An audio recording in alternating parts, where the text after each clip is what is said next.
What's going on? I am Nando. And I'm Diggins. And this is Mostly Nitpicking, a podcast where every week we pick apart a piece of pop culture by looking exclusively at the details. Woohoo! Woo! Yeah! Hooray!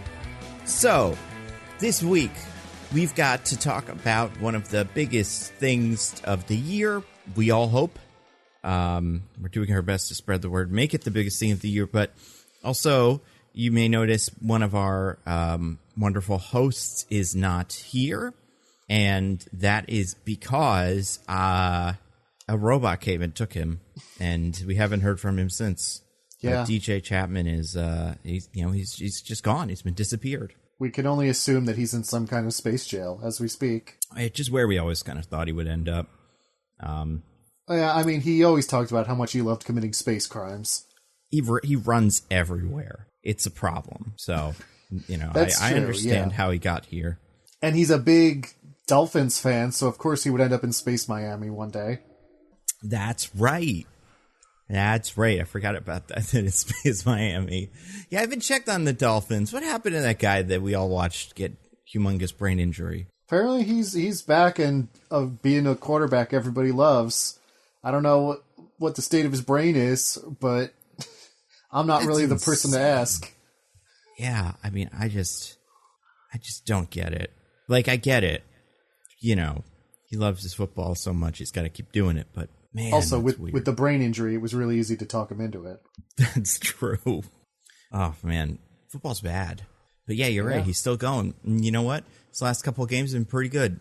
He's got a 135-ish QB rating, which is... Do you know what the QB rating, how far it goes? Like, what it is a measurement out of? You have just introduced the idea of a QB rating to me for the first time in my life. So, no. Oh, okay.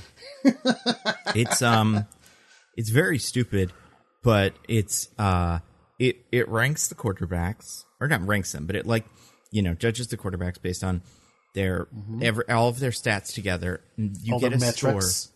All their sports balls, exactly, money balls. Whatever. How many they throw correctly, how many they throw that they miss. And you rank all of the, just stats.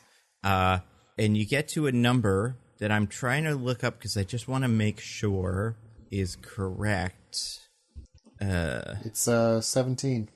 It's so much dumber than that. It's like 152, but it's also... There also might be a decimal. Is 152 a good number? It's 158.3 as a perfect QB rating.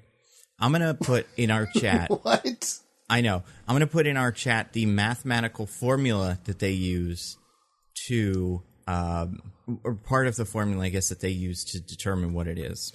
This is it. This is a little bit of math for you. So, I don't know what the variables stand for, but it's way too much math. Come on, it's just the adjusted EPA divided by the action plays multiplied by the force of gravity. That's right. Yeah. And, I guess I thought it was more acronyms, and now I'm realizing QBR is just quarterback rating. It's not like whatever Q times B times radius or something. Quantum brunch radius. Yeah. It's it's a good game. People like it. But, this week we're going to talk about something that doesn't have sports in it. What do you count as a sport? Something that is played, a game that is played with rules for fun. Would you consider a shitty political marriage a game? The way, sometimes I would say the way they're doing it is sporting. They have a sporting nature to them. Yeah, so there you go. Yeah. I also feel like the Child Planet of Children probably has some games or something, some sports that they've developed, but we never saw them. We didn't really see a lot about the Child Planet. Yeah. But this week we are talking about Andor, Cassian Andor, Star Wars, Cassian Andor, the Disney Plus show that is sweeping the nation, that just ended last night, which is bizarre. We're so on the pulse, it's not even funny. Yeah, we are recording the day of release for the Andor season finale. Yeah, like just over 12 hours from when you could first see it. So it's pretty fresh. There are still people waking up on Andor morning to their Andor episode that haven't even seen it yet. There are old men flinging open the shutters of their window and shouting, "You boy, what day is it today?" and the little boy goes, "Why, it's Andor Day, sir." And then the old man goes, "How many gods are there on the floor at any moment?"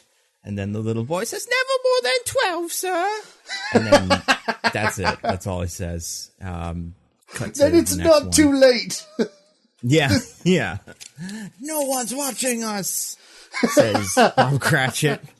We're getting close to having to watch that every week. I don't know. I know they made a new one of those, a new Christmas Carol where Will Ferrell and Ryan Reynolds dance, and everybody's like, it's okay. So I haven't watched it. That's what I heard yet. also. And it's fine. Yeah.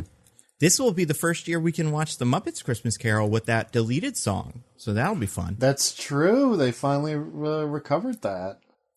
Speaking of news, I do have a news, Diggins. Because as Andor wraps up, the next Disney space thing is just kicking into gear. It is... I know what this news is. Yeah, we are approaching the Avatar... I don't know. Avatar. Get your Avatar advent calendars out because we're about a month from that. Advatar.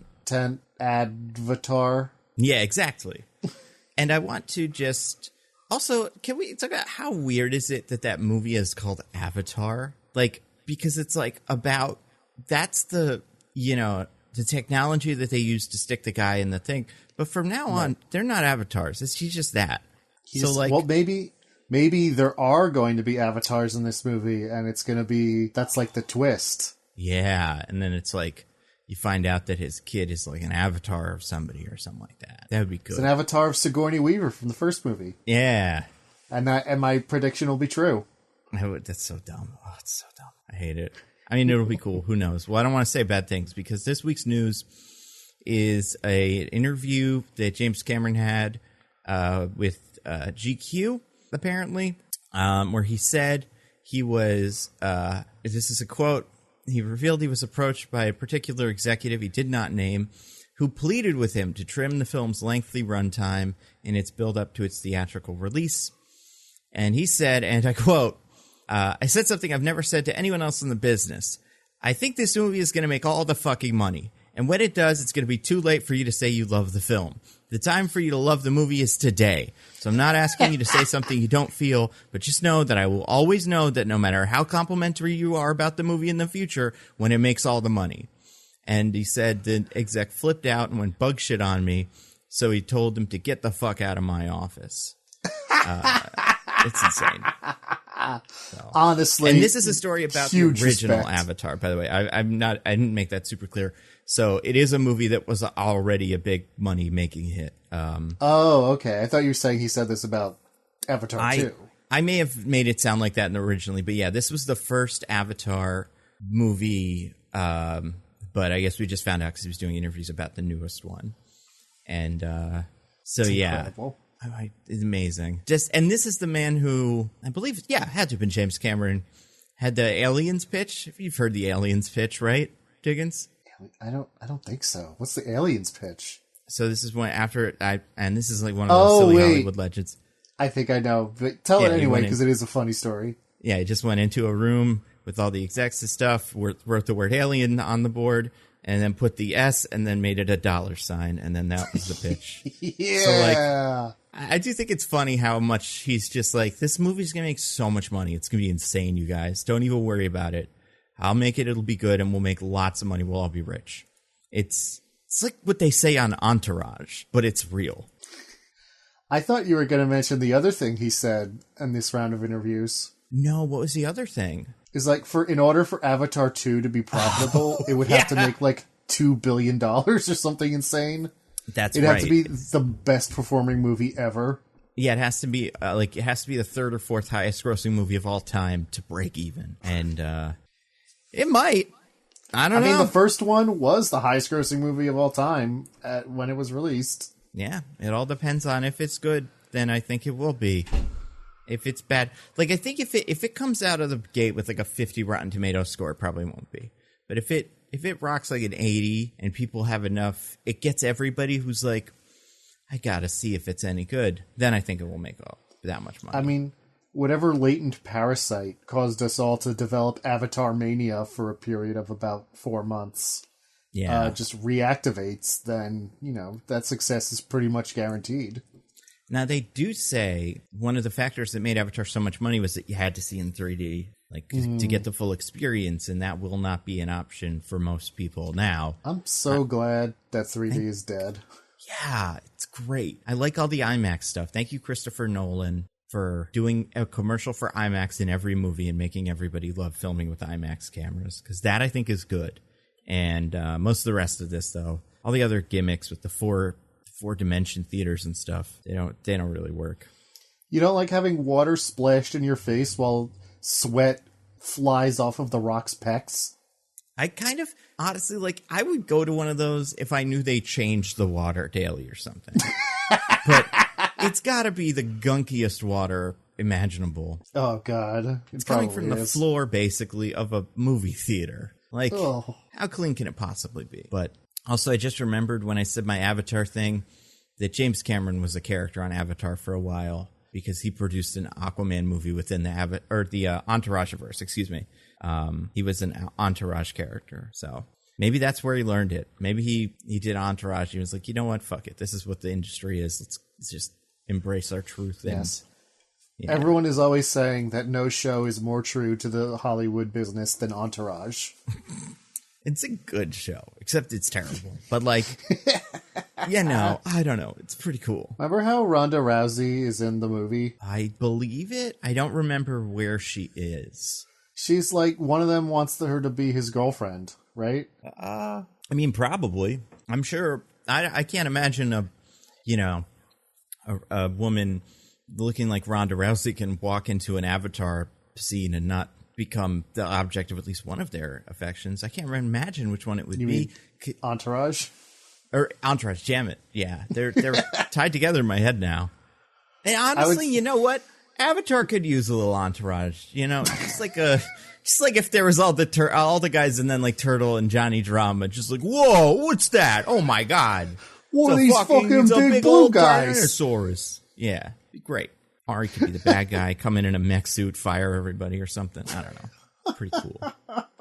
But yeah, I remember there's a part in the first movie, and by first I mean only, but in the movie where they, part of it is that Eric, one of the main characters, gets two women pregnant, and then halfway through the movie it's revealed that that's a trick they played on him to teach him a lesson, and everything's cool. It's good. I like that. It's insane. What?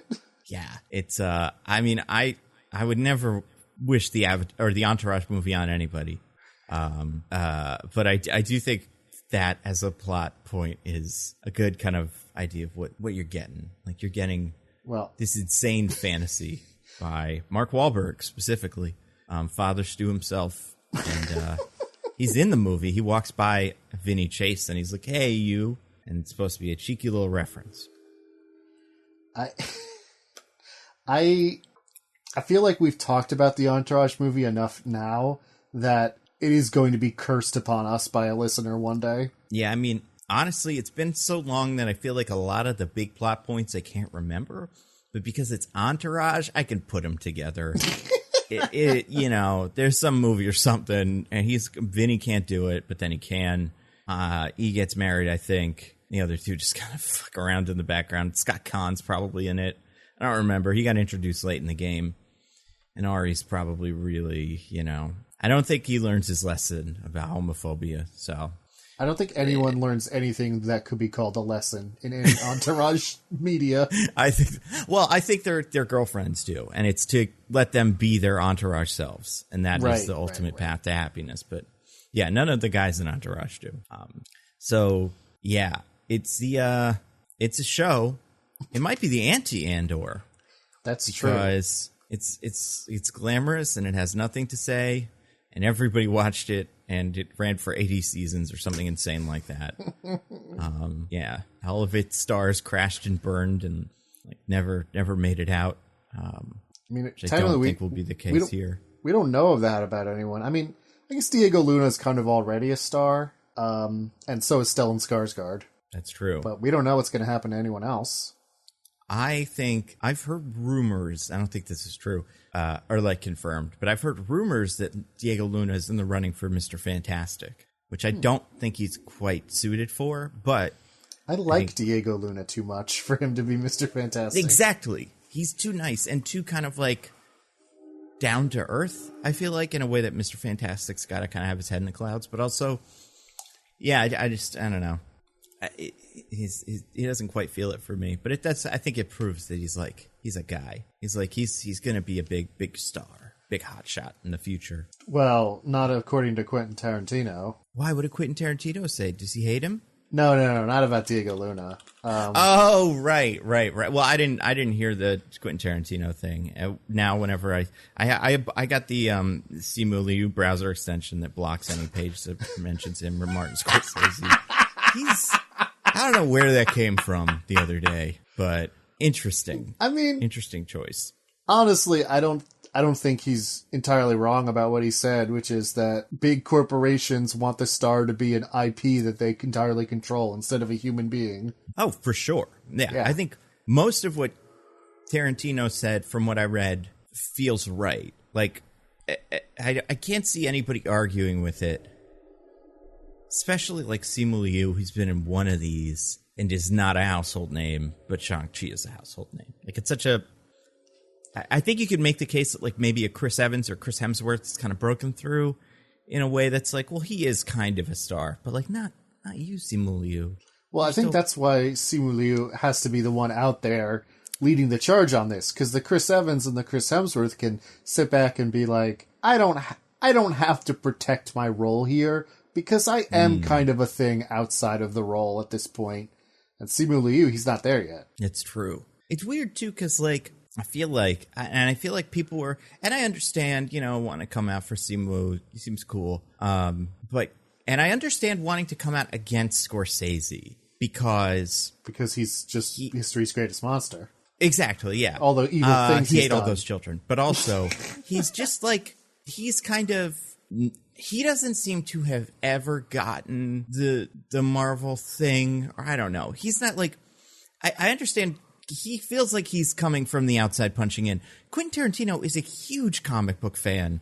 He's been a huge comic book fan for the whole time, and he loves Marvel, and it feels like it's a weird guy to pick a fight with over this. I guess Simu's point is... I feel like at one point, didn't Simu say something like their movies are super white? Yeah, which is a weird point because both Tarantino and Scorsese do a lot of work to like promote other filmmakers, especially international filmmakers. And it's like, if you include that as their record of like helping people of color, it's way, way better than Disney's. Yeah, it's tough with Tarantino because there's lots of baggage associated with him. But yeah, like Scorsese, I feel like they've all been they're all like, I don't know, friends with Bong Joon-ho, and they're just all, I don't know. Well, they're just guys they're both guys who love movies, like as a concept, just all film, all cinema, and so that now that they're rich and famous and powerful in the industry, they use it to make movies happen. I mean, obviously, it's not the only thing they use it for, and I'm not trying to say that they're perfect men, but like, yeah, they care about movies, and so they promote movies that they like. Yeah, it's pretty weird. It has to happen. We have to have this argument every couple of days. Yep. And you know what? It's good. It's a good argument to have. Maybe, I don't know. Hopefully. I mean, all internet discourse is bad. That's why it's good that Twitter will be dead soon. That's true. No, Diggins, it's got more engagement than it's ever gotten before. I think my favorite one of those was like, no more people are standing on my lawn than have ever stood on my lawn before to watch this house fire. Like, it's incredible. The lawn is full. Speaking of things getting set on fire, I feel like there's some fire in this show, right? There's got to be at least one time where one of those stunt actors in a fire suit runs around with their arms while waving. I don't know if there's ever a fire, but there's definitely some explosions in this one. Yeah, that's true. So, speaking of that, we got to talk about Andor. Andor, Cassian Andor, Star Wars Andor, with Have to- letters that are weird letters. You notice that? The logo? Like, the space between the D and the R is the O or something like that. Yeah, but also, it's one of those little the A and the N stylized aren't logos. spaced the same way, and it makes my head hurt. But other than that, perfect show. We're going to talk about the whole show, so we are going to spoil it. Probably not. I'm going to try to be a little bit more ordered so that if you haven't seen it and you want to just like kind of get a general sense for it, that you can get that in the beginning, and then we'll tell you when to, I guess I'd say we'll talk about like the first arc, the first 3 episodes, and then after that tell people like, if you're remotely interested, just go watch it now. Yeah. Well, I'm sure you'll get that vibe from us. And it's, you know what? I think it's catching on. I do think now that it's done, people that wait the whole time will be like, let's go watch it finally. You think I'm happy that for them. Spontaneous insurrections are occurring all over the galaxy? People who don't know that they're part of the battalion of Andor watchers. Oh, that's true. Just, I didn't memorize this. I don't remember. And where it there's a goes Martin from Scorsese in the center of the universe that's trying to shut it all down. He doesn't believe in the cause. Hey, he's never said anything about Star Wars, as far as I know. No, that's true. They all seem to respect Star Wars. Not respect, but like get Star Wars. Well, I think the thing about Star Wars is, it's from the 70s and has like that kind of auteur cred in that it is like the original trilogy is a thing that came from George Lucas's mind and his mind alone and wasn't entirely about toys and money and studio executives. You know what I mean? Yeah. Well, I don't know not about toys and money, but yes, the other. That's things. why I said not entirely. Yeah, that's. I'm fair. not going to sit here and tell you that George Lucas wasn't thinking about toys and money. Yeah. It's funny too because this show seems like the one out of all of the Star Wars shows least designed to sell toys, and it's the one that I want all the toys of. Like I want every Star Wars black figure. Oh my god! Have you seen the Lego playsets? They're so funny. No, do they have those? I have not seen those. Yeah, there's like an Imperial dropship playset from when the 2 shittiest men in the galaxy try to arrest Andor. That's great. It's like, who is this for? I want a Syril Lego now. That's sick. I like the Lego too. I think it's a good looking. I don't know about it. I don't know if I like the Luna sculpt quite as much or like that, but I think the Syril Lego looks great. Like it really captures his essence. The other one, I'm not super. The Luthen one, I'm not sold on quite as much. But yeah, it's tricky with those because you see him and you're like, I could look at this immediately and go like, oh yeah, that's this guy. But the other ones, I think if you told me it's a Star Wars guy, I could figure out it's Andor, but it's tough. Is there only the one set? I think it's only that one, which is fine. I think.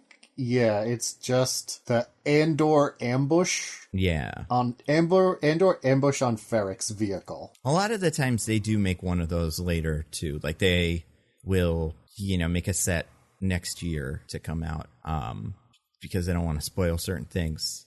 Wait a second. This is a $70 set. This does not look like a $70 set to me. They're really coasting on this, the single Andor thing you can buy. Lego prices these days are just hugely inflated to begin with. You know what? It's weird because, like, I will check on the Lego sets from time to time. I do think this seems high. I'd be curious to see how many pieces are in this set because it's a pretty small ship and a little speeder bike and 3 minifigs. And, like, compared to some of the other stuff that you see, even, like, the licensed stuff, it seems high. I don't know. Well, they know that the minifig of Syril Karn is going to be the hot toy of this Christmas. Honestly, and it sucks because they have the Star Wars Black Series by Hasbro that makes, they make insane action figures. Let's see, I'm trying to pull it up. They make great figures. The Andor ones don't come out till next year. Like Boo. June or July or something like that. I would pay $500 to have a figure of Syril Karn. Yeah, right. Like, there were so many too that let me see if I can find it. Star Wars Black Series. They have a bunch of them behind me. I think the Black Series figures are good. I think they're quality. And I like them. You can get a Val Sathra, the sister, or cousin. Vel? You can get, or what is it? Vel with an E. Vel. Oh yeah, you're right. It is Vel. What are the other ones? You can get a Mon Mothma, obviously. Sure. There's a Luthen, right? I thought so. Yeah, I guess they're putting out a bunch of them.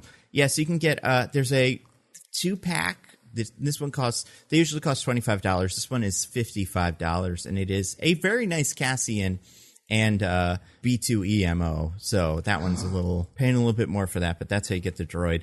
And you got Bix Colleen, you got Luthen, you got another Cassian. There's a bunch of them.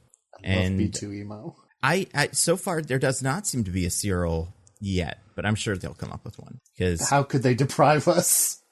A lot of the times these come out far later. Like they're just releasing like a Mandalorian in Beskar armor. Like one of those is just coming out, so they're a lot of the times behind the thing. I hope they do a 2-pack of Syril and Mosk. Yeah, that would be great. I mean, like certain characters from Arc 3, everybody wants that. Like that's the one that I feel like is the one that I need to have. But yeah, there's so many good ones that I think it's hard to even think about it because I just would like to have all of them. Like they're just now releasing a Mara Jade, a Dr. Aphra. So yeah, they're behind a lot. Anyway, we're going to talk about the show of the year, Andor. We're going to do it the way we usually do it in terms of we're going to play the game.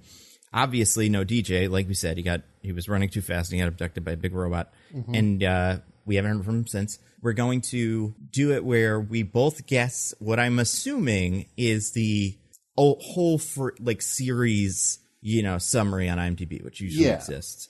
Because usually IMDb has a overall page for the show and then individual episode pages, and we'll be doing the summary for the overall show page. That's right. And we're gonna do that, and then we're going to go through the show like we said, try to do non-spoiler, go through the first arc, and then we're gonna spoil it. So if you're like, should I listen before I watch? You can listen to a little bit, but you should just watch it. If you're like, I want to watch the show and I just haven't yet, go watch it now. If you're like, I don't know if this is for me, listen the first little bit and we'll tell you when it's like, okay, if you think you want to watch it now, go watch it now. Like, there's very few people that I wouldn't recommend this show to. If, Stellan Skarsgård or one of his kids hit you with their car, then you might have a hard time watching it. But besides that, I think it's pretty much for everybody. I don't know anybody in my circle of friends, but also just in my life that I wouldn't be like, you'll probably get something out of this. You will enjoy this show. There's definitely a lot of people that I'd be like, this will be your favorite show. Mm-hmm. But even other people, I'd be like, you'll like it. If you're a no-taste clown who loves bad things, then maybe not you. But otherwise. Yeah, it's tough. They're tough to get. But there's always Entourage on HBO if you need something to kill your time. 6 seasons or some insane number of seasons of Entourage. It's been just insanely cheap to produce. So we're going to do that. We're going to do the summary. I don't know who... I think I won last week. Well, this is usually, we count these as untethered from the previous weeks because DJ's not here. That's right. I don't know. I mean, if you want to go first, go nuts. Well, I mean, I just say, because it's only I'm asking because it's usually, my job to, kind of the winner's job to explain where these summaries even come from. And this one's actually a special one because this one it's a long story. Basically, a ragtag bunch of rebels have to go kill whatever his name is, Mads Mikkelsen. But then they have a change of heart, and he tells them the summary of the movie. Saw Gerrera, Forrest Whitaker, the last king of Scotland is involved, and then they're all killed, and they transmit the summary and they what else happens in that movie? They transmit the summary to a CGI recreation of Carrie Fisher. Oh god, yeah, that's where that comes in. Yeah, and then Darth Vader does cool shit, but it doesn't really have anything to do with the summary, but it is there. So, it's kind of a little bit for the fans. They run on a beach, but that never happens. And you're like, when did they do that? And it's like, well, someone else wrote some of the summary story, and it probably got cut in the reshoots. Yeah, that's pretty much it, right? Yeah, more or less. Yeah, you know what? The story of the summary, I wouldn't say you need to have seen it. I would say, but you I don't would say need to have seen the end it. is fun, I would say here's the weird thing about the story of the summary, which is I simultaneously like it more now because Andor exists, and also feel like if I went back and rewatched it, I would like it less because Andor exists. Yeah, I think that's true. I think it just doesn't do anything. Like, I think I'd watch it and I'd just be psyched to see more Andor, but I'd also be like, why is he hanging out with these clowns instead of all the characters we know and love? But we'll see. Maybe some of them will show up in season 2. Who knows? Well, one of them already showed up in season 1. Which one? Oh, sure, yeah. Well, 2 actually, right? Who's this? Which one are you talking about? What are you talking about? We'll have to see. We'll find out when we start spoiling it. But yeah, so that's the summary. Or that's how they get the summaries. As last week's loser, Diggins, you get to decide who goes first or second. I'm going to let you go first because I don't have an idea in my head right now. Yeah, I'm trying to think. I feel like these are frequently pretty vague. Yeah.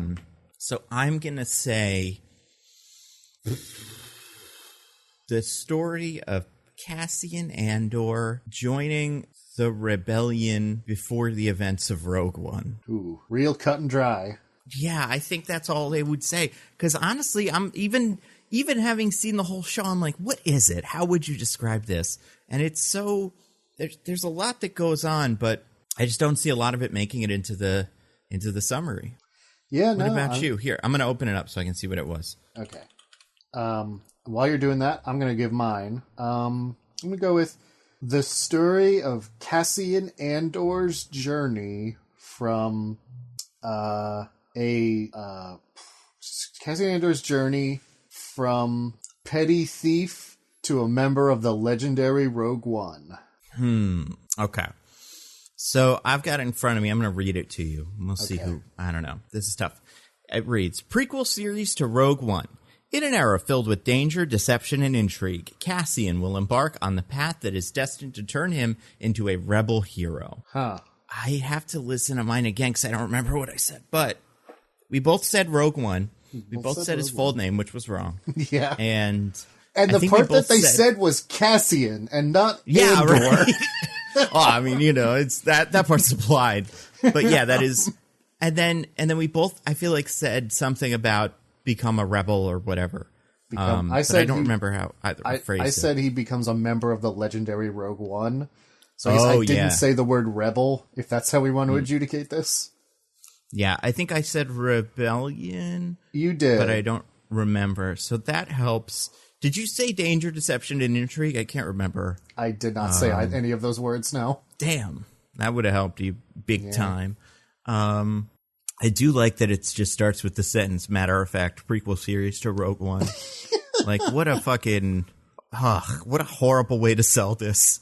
I guess they have to say it, but just prequel to the prequel movie that you kind of forgot existed. Do you need to say it? Because again, you really, if you didn't catch up on the subtle thing that was going on with the story of the summary earlier, we were saying that you really don't need to have watched Rogue One to enjoy this show. Yeah, I have spoken to at least one person who has never seen Rogue One and enjoyed the show, and I hope there's plenty of those people out there because I imagine that they just. I just feel like it's something where people would, I think people watched Rogue One. I do think it was, the highest grossing movie of that year, 2016. But people liked Rogue One at the time. It's just kind of... Yeah. Even I generally liked Rogue One, but it had a lot of problems. It has, with all of the Star Wars movies of the Disney era, gone into the, bin under the bed. and will not be touched for, some time. Like, it will be revisited in 20 years and we'll all go, oh, it was secretly brilliant or whatever. But for now, I feel like just so much of that has been kind of wiped from the memories. Honestly, not only do you not need to know Rogue One to really enjoy this show, you barely need to know Star Wars. Yeah, I think, yeah. The Empire exists is like the baseline information you need, and that's pretty much it. Well, I do think it helps if you know who Baby Yoda is. Because that end scene where he comes in riding that Rancor won't make a lot of sense with it. Like, who's that guy? But if you don't know him, then, you're going to have problems. But I do think with marketing and stuff, people kind of get Baby Yoda generally. I've actually been using that as a selling point for some people I know, where I'm like, hey, if you watch this Star Wars show, at no point will you be like, wait, what's happening? Do I need to have watched the Clone Wars or whatever? Yeah. And it honestly, all just makes sense. So, it's so good that it doesn't have that. I know. I think there's one thing. I was talking to a friend of the show, Alex Lee, last night after I watched it. He mentioned one thing that was from Rebels. Oh, there's like some references, but they're like background references for people who will notice. They're not like key plot points that you'll be confused if you don't get them. And that is great that that's what they did instead of this. That's the perfect way to do it. Yeah. Can you think of a tiebreaker? How have we done ties before? Oh boy. Which episode has the highest IMDb rating? I have this actually open. It's under the thing, so I can see it. Oh, damn. And it's the one you would expect. Have you looked at it? No, I don't even have it pulled up because you read it. Right, that makes sense. Yeah, it's number 10.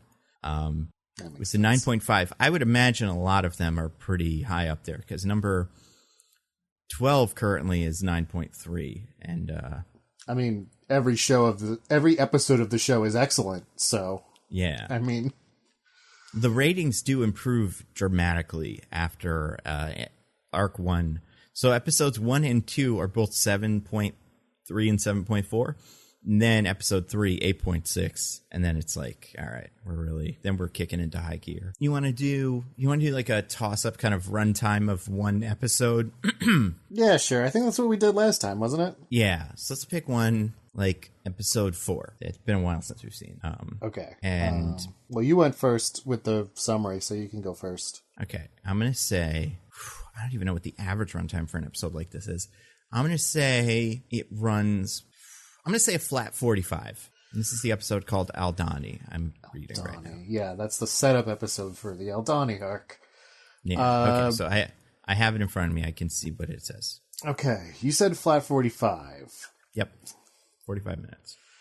This is a setup episode, so I feel like it might be one of the ones that ran a little longer. I'm going to say 50. So, get ready for this, 47. Oh, no. That gives it to me just by Wait, what's the seconds? Tell me the seconds. Doesn't say on IMDb, it just says 47 minutes. Yeah, you gotta pull up on Disney Plus to see what the seconds are. Because if it's over 30, then I win. If it's under 30, you win. It's weird. Technical specs just says 47. I'm gonna open up Disney Plus. What if it is exactly 47 minutes, 0 seconds? If it's that, then I think I win, because I'm 2 off and you're 3. You win. It'd just be crazy that they timed it that precisely. Yeah. The Empire has made each episode a very specific length. Oh, wait. Hold on. So the Disney Plus says it's 50 minutes long. So I think that's because that runtime includes all the, here's all those subtitles in other languages. That's or all true. the dubbed voices in other languages, which adds a bunch of time. So I don't know if you want to count that or not. I mean, since this is the IMDb game, I tend to stick with what IMDb tells me. I'm trying to find what that start, because wait a second. Hold on. This is impossible. What's that can't be happening? done. I can't stand Disney Plus window player. The episode. So the actual Lucasfilm, which is the last thing you get in the credits, is at minute 46:57. It might be exactly 47 minutes long. Okay, well then at that point, I think you got it. So yeah, I feel wow, That's wild. But yeah, it's tough but fair. I think it's IMDb. Like the Empire. What are we going to say? No, we just got to go with it. Yes, if there's anything I've learned from watching Andor, it's that if the Empire's around, you should just tell them yes and go along with it and never make any trouble. Exactly. Just sleep through the whole thing. It's fine. Stay asleep. That was the message of Andor. Stay asleep. Yeah, it's a good. It's a good show. So for this, we usually have you give the explanation of this stuff, but we don't want you to explain all of it. So maybe just Arc 1. You want to run through Arc 1? Sure, yeah. I'll do a quick summary of Arc 1. Essentially, we see Andor. It starts with him on Morlana, I think is the planet name. That sounds right. Which is like a rainy cyberpunk planet where he's asking in a brothel for a girl from... what's the planet Kenari? Name? Kenari, yes, thank you. Yeah. Girl from Kenari, because he's looking for his sister, which he eventually admits. But she's gone. If she was ever there at all, she's not there anymore. She never gave her real name. She doesn't have a forwarding address. Dead end. Unfortunately, while he was there, he didn't, humor two corpo security dudes. Basically cops, but they're private corporate security. And so they decide they're going to go rough him up to teach him a lesson. But instead, he ends up beating them up and accidentally killing one. And then because he killed one, he knows what happens if you kill a cop, so he just kills the other one and runs. Such an opening. That's so good. Oh. Yeah, rules. But yeah, so then the rest of that arc then is him running back home and trying to very quickly tie up loose ends and, get off running before he gets caught for killing those two guys. And so we get to see his home planet as in this is where he currently lives. He is from Kenari, as we said. But we get to see his home of Ferrix, which is like a spaceship graveyard, basically. Old spaceships get junked there, and the people there are, take them apart and, refurbish the parts and sell them back to people, who need spaceship parts. It seems like a very working class kind of planet. And Ferrix gets so much character over the course of this show. It's one of the best parts is that they really make this place feel like a place that exists. Yeah. But anyway, yeah, so he's trying to call in his favors. Everyone's kind of done with his bullshit at this point. You get the sense that he's chronically in debt, calling in favors, using his charm to get people to let him do one more. Just give me this one more thing. You know what I mean? But everyone's getting sick of it. In the meantime, the world's most pathetic man, Syril Karn, the true hero of Andor, he's just look up bootlicker in the dictionary and you'll see a picture of Syril Karn. He loves the taste of boot in his mouth so bad. One specific boot, if we'll get to it. But well, that's not in this. You'll take any boot when the show starts. Yeah. He is assigned to. He's assigned to investigate the death of those two cops, but his boss is like, "Yeah, I can tell this is just like they messed with someone they shouldn't have messed with and they got killed. I really wouldn't look into this. It's probably just going to bring a bunch of trouble down on our heads that we don't need." Which is a great thing, which is a great scene because he is just being lazy, but also he's totally right. Yeah. But Syril loves Boot too much. He can't let it go. He starts investigating. He is able to track down that Cassian went to Ferrix and his general description from the brothel lady. So he puts out an arrest warrant. If you got information about this man, let us know.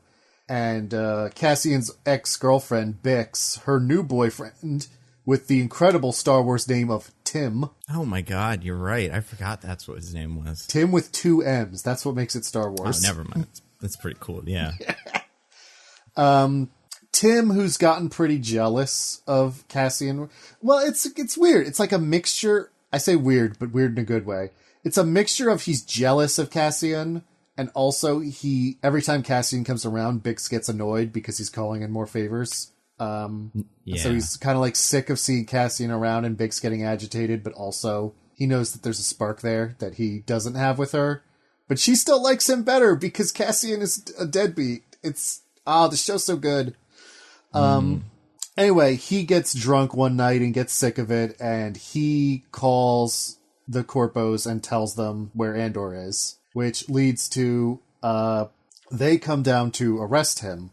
Syril finds his soulmate, Sergeant Mosk, a man who loves Syril's boot as much as Syril loves any other boot. Oh, that really is it, yeah. Yeah. But in the meantime, Bix has put Cassian in contact with a mysterious buyer who wants to buy a Imperial map system that he stole. That's worth a ton of money because he wants to use that money to, pay everyone back and then get the hell out of Dodge before he gets arrested. And these two things coincide. Cassian goes to meet the buyer.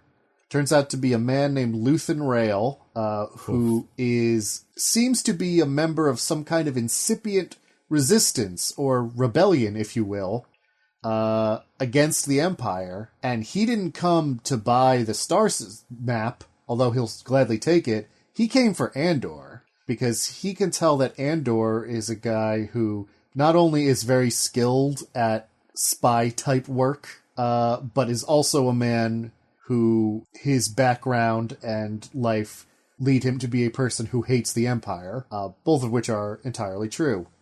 So Syril, Mosk, and their security people are closing in while the two of them are having this conversation.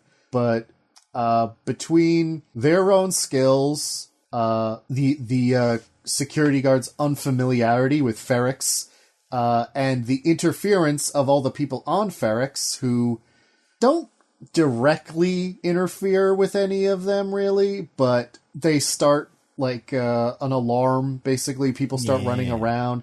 They're basically they're doing as much to disrupt them as possible without actually being disruptive or directly interfering with them, which leads to this whole big scene of chaos and confusion.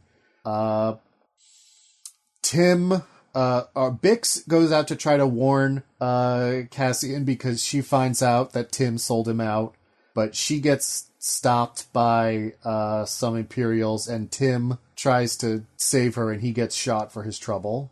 Meanwhile, Cassian and Luthen effect a daring escape, during which they completely humiliate Syril, both personally and professionally, leaving the whole raid an utter disaster that backfired on Syril spectacularly, while Cassian and Luthen go off into the stars towards whatever job Luthen had in mind for him.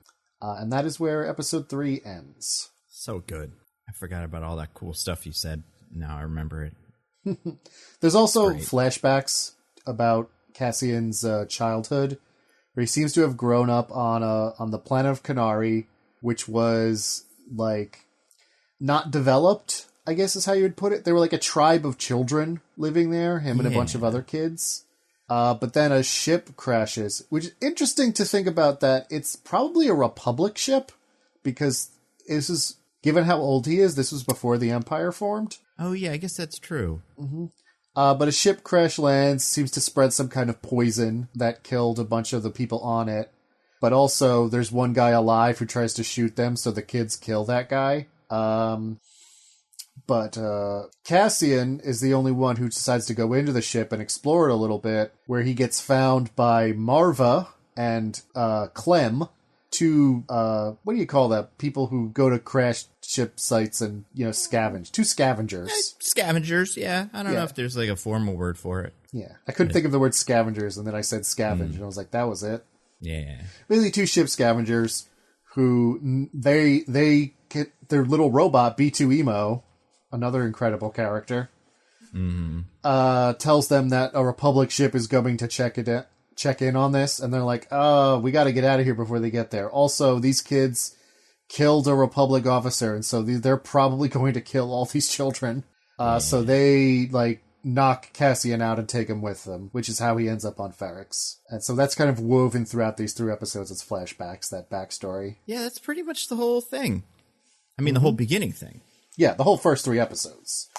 Yeah. The show has a really interesting structure where it's basically like 4 variable length little arcs that all kind of build are largely self-contained but telling a larger story. And this is that first arc. Yeah, it's pretty... I feel like I'm not surprised more shows don't do this, because it is tough to pull off the multiple arcs of, happening at once. But it's very good. Like, it's a very effective way to keep something like this interesting.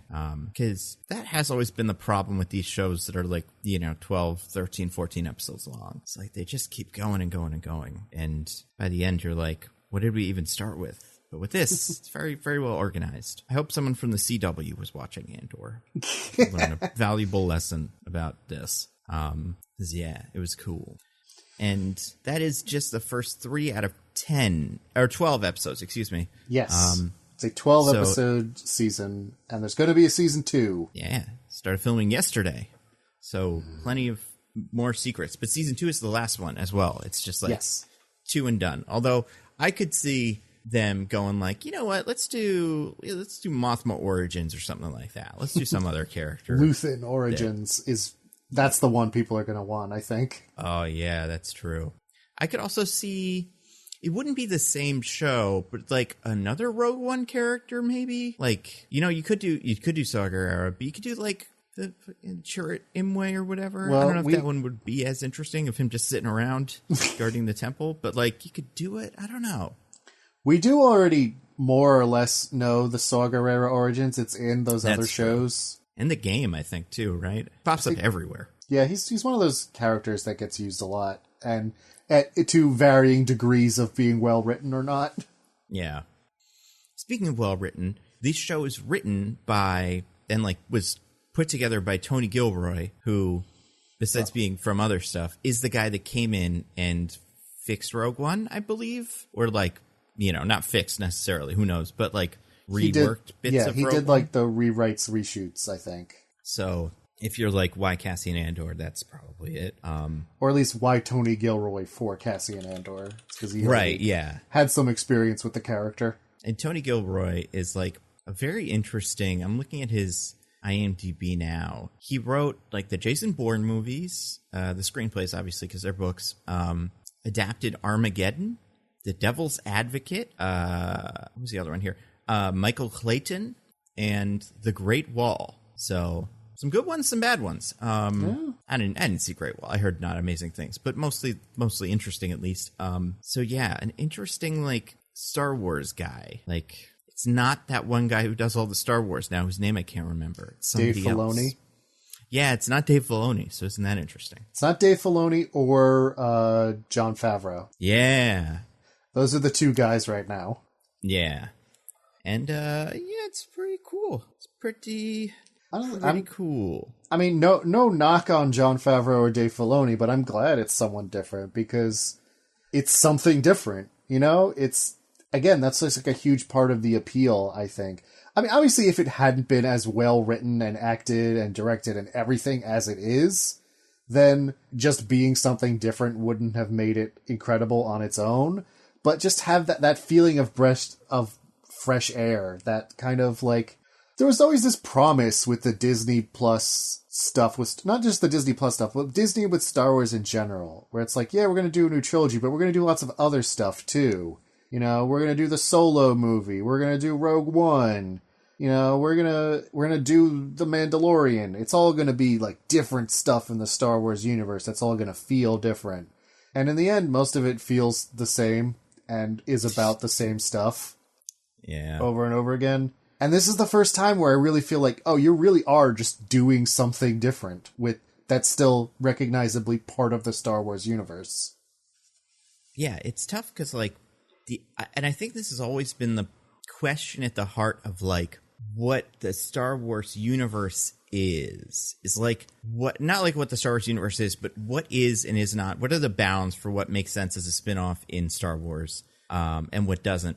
And this is like a really good medium for like, it's not Luke Skywalker, but it is clearly a Star Wars bunch of guys doing a Star Wars thing. And that part was pretty cool. In the chat, DJ just asked if we're doing a football episode. I don't know if you saw that. Oh yeah, you did see that. That's fun. But yeah, so as the winner, I go first. The show is great. It's the best show. Maybe not my favorite show of the year. I was thinking about this because like Succession happens this year and last year, so I don't know if it's better than that. That's also great, and this season of Succession was also great. And then there's I really liked Severance. Have you watched Severance? Yeah, I watched Severance. Yeah, so like that I think was this year too. I believe so. I mean, time is fake, and it's impossible to know when things happened. But like between the three of them, they're probably my three favorites. I'm sure there's a couple I'm forgetting, and then there was like After Party was this year. I loved that. After Party was great. Like, I really liked Peacemaker personally. Peacemaker was great, and but I think definitely those first three were great, and they had such a great. I don't know. Succession themes are all over the place. But, like, it's so interesting that this came out the same year as Severance and how kind of similar they are tonally. Not tonally, thematically, without being exactly the same tonally. And how it almost seems like kind of a moment for that kind of storytelling. And for that reason, I think it hit extra hard. Was like just one of those kind of, all right, so this is just what we're doing this year. We're rebelling against authority and, you know, overthrowing power structures and all that stuff. It's great. And it's the only Star Wars thing I would ever recommend to someone outside of the Star Wars stuff. There's a lot of guys that like I know that watch some of the Star Wars things and not all of them. And a lot of people that is, but there's a couple in particular that I'm thinking about that I'm like, I would tell them you could enjoy it, but I wouldn't be like, you know, I definitely wouldn't be like, yeah, watch Obi-Wan. That's great. I wouldn't tell anyone to watch Obi-Wan. That's fair. And it's tough. And that's the problem with it is like, we've gotten so many of these. That has been like the hardest part of the sell for me a lot of the time is me being like, this Star Wars show about a random character from a movie a bunch of years ago that you don't remember is incredible. And they're like, that can't be true. Yeah. They're like, I watched Mandalorian. That was fun. And then they made two that I really didn't like. And also The Mandalorian became a little less good. So it's like hard to, you know, I think like to its credit, WandaVision was such a big like splash, and especially in the beginning was so good that it did lend the Marvel shows a little bit of credibility in terms of like, no, these are pretty good. You know, you'll probably like them. But with the Star Wars stuff, I guess Mandalorian was that, but then it fell off so hard that it's that's the thing. It's like sell. Some of those Marvel shows are pretty bad, but I don't know that they've had a 1-2 punch as disastrous as Book of Boba Fett Obi-Wan. No, not even close. Like it's funny because they almost do it like they have a very good kind of flow of like good one, bad one, good one, interesting one, fine one, you know. But like, I would say you could say the coldest two in a row I think are probably Hawkeye to Moon Knight. But those are both fine shows.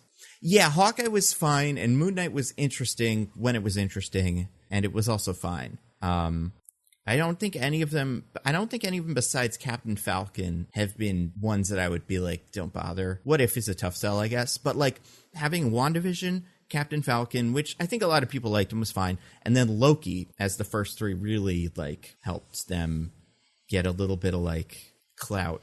Whereas, Star Wars, it was Mandalorian, and to be fair, a bunch of Clone Wars and stuff like that.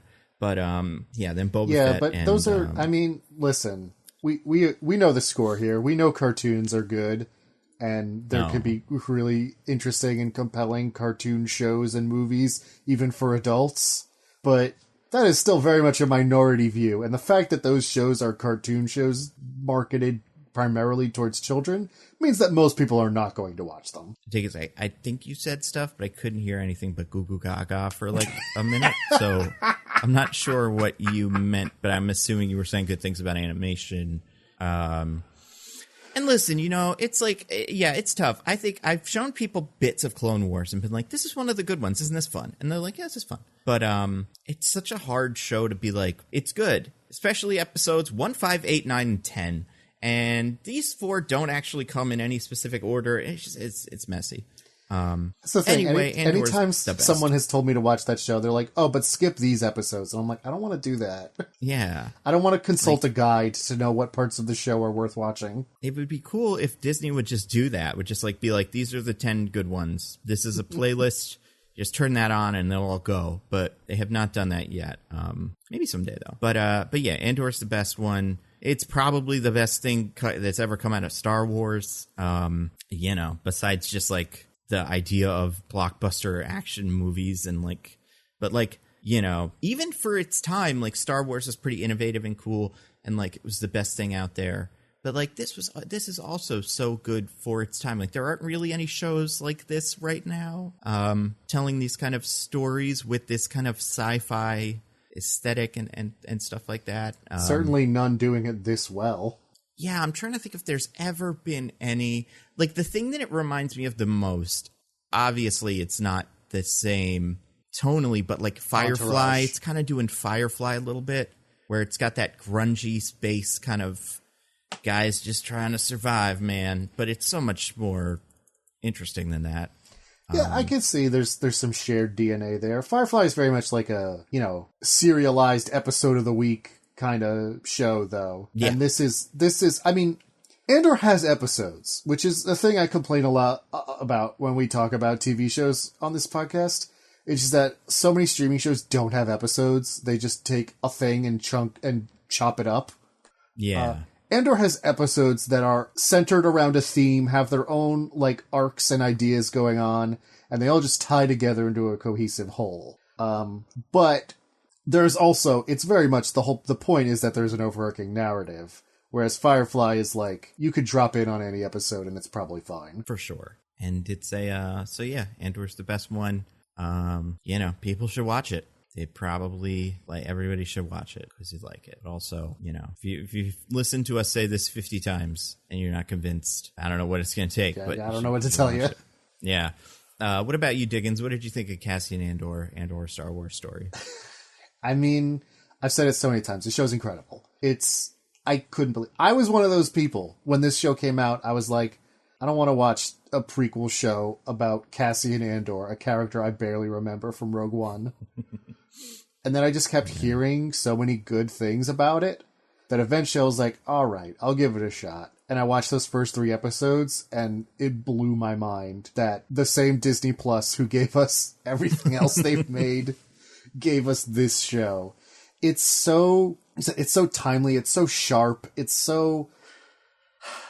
I think the thing about it, as like a Star Wars person, because we could talk all on and on about the things that just make it a good show, period. It's incredibly written. There's so much richness to the characters. Everyone's a phenomenal actor.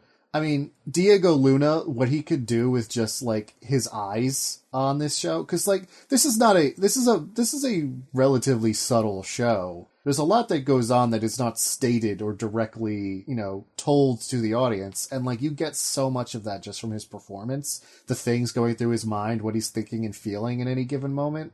And like everyone is like that. Stellan Skarsgård delivers just banger after banger of a speech every episode. Mm-hmm. Genevieve O'Reilly as Mon Mothma, I think, is another fantastic performance. You could really, because I don't want to spoil too much about that character because we're still trying to be not spoilers, but just the fine tightrope she's walking and the layers of performance that requires from Genevieve O'Reilly to convey is just like, it's really impressive. But it's the first thing that I feel like, it feels like this is a real universe. Like, this is a place where people live and things are happening. It's not just like, this is the Star Wars planet where Star Wars things happen. Mm-hmm. And I forget who said this. Somebody said this in a way. It's not just a show that takes the rebellion seriously. It's the first time in a while it feels like they take the Empire seriously, where it's like, what does it look like to have a galaxy-spanning totalitarian government that is trying to crush all dissent on all these different planets, trying to smother out culture, trying to, impose its will on a galaxy. And it's just like the ways it brings you in on all perspectives of that, what it looks like from the inside, like to be part of that machine trying to do that. And also what it looks like from the outside to be one of those cultures that are being slowly snuffed out by the Imperial machine. It's just like, it just fleshes out the world so much and it feels so rich. It feels like you watch the show and you feel like, and you could just imagine the million other stories that are implied but not told. Mm. It's just phenomenal. I don't want to keep going on because I could. It's just a phenomenal show. You should absolutely watch it if there's any remote interest there, even if you're like, but really, could the prequel show about Rogue One really be that good? Just watch those first 3 episodes. If you're not into it, that's fine. Give it up. But at least watch those first 3 because they are on their own just an incredible arc. Yeah, that is the biggest barrier, I think, is the 3 episode. It takes 3 episodes for a lot of people to really get into it. And I don't know if you've seen this, but they've started showing it on, like, it's on Hulu and it's on like network TV, and they're showing the first 2 episodes, and it's like, oh, come on, man, just one more is the number you need to make people, because I'm assuming they're doing this because it is the least watched of the Star Wars things, which makes sense because it's not branded with that guy everybody already knows. And, I mean, people kind of know him. But it is the best reviewed by a mile. And, like, it's just, I'm sure Disney is having the hardest time pulling their hair out trying to get people to watch this show. But 2 episodes might not be enough. So they should do 3. I really hope, because, like, obviously getting the watch numbers up, getting the money, that's a thing that every studio executive is going to care about. But you do get, sometimes companies do care about getting a good critical response because that draws attention. And I really hope there's at least one Disney executive who's like, guys, this is the one all the critics love. Like, we got to have at least one of these just so that we get that attention too. And I think, I don't know if it's crazy to think this could get some Emmys or some Golden Globes or something like that. But if they are willing to nominate a show that is about space robots and guns and stuff, then this could be that, which would be interesting. I feel like it'll probably get, it'll definitely get like production design and like technical Emmys like that, or at least get nominated. I feel like at least a couple acting noms too. Like at bare minimum, they're gonna nominate Stellan Skarsgård. Yeah, that makes sense. And they'll probably have, I know there's usually like a guest star or some sort of, I don't remember which one of them has this, but like like something for someone that was in 1 or 2 episodes. And there's definitely a couple of those that could get Forrest Whitaker, if no one else. I was going to say the other guy, the 8, 9, and 10 guy. Oh, yeah. Probably. Oh, yeah. Give him the Emmy. Just give it to him now.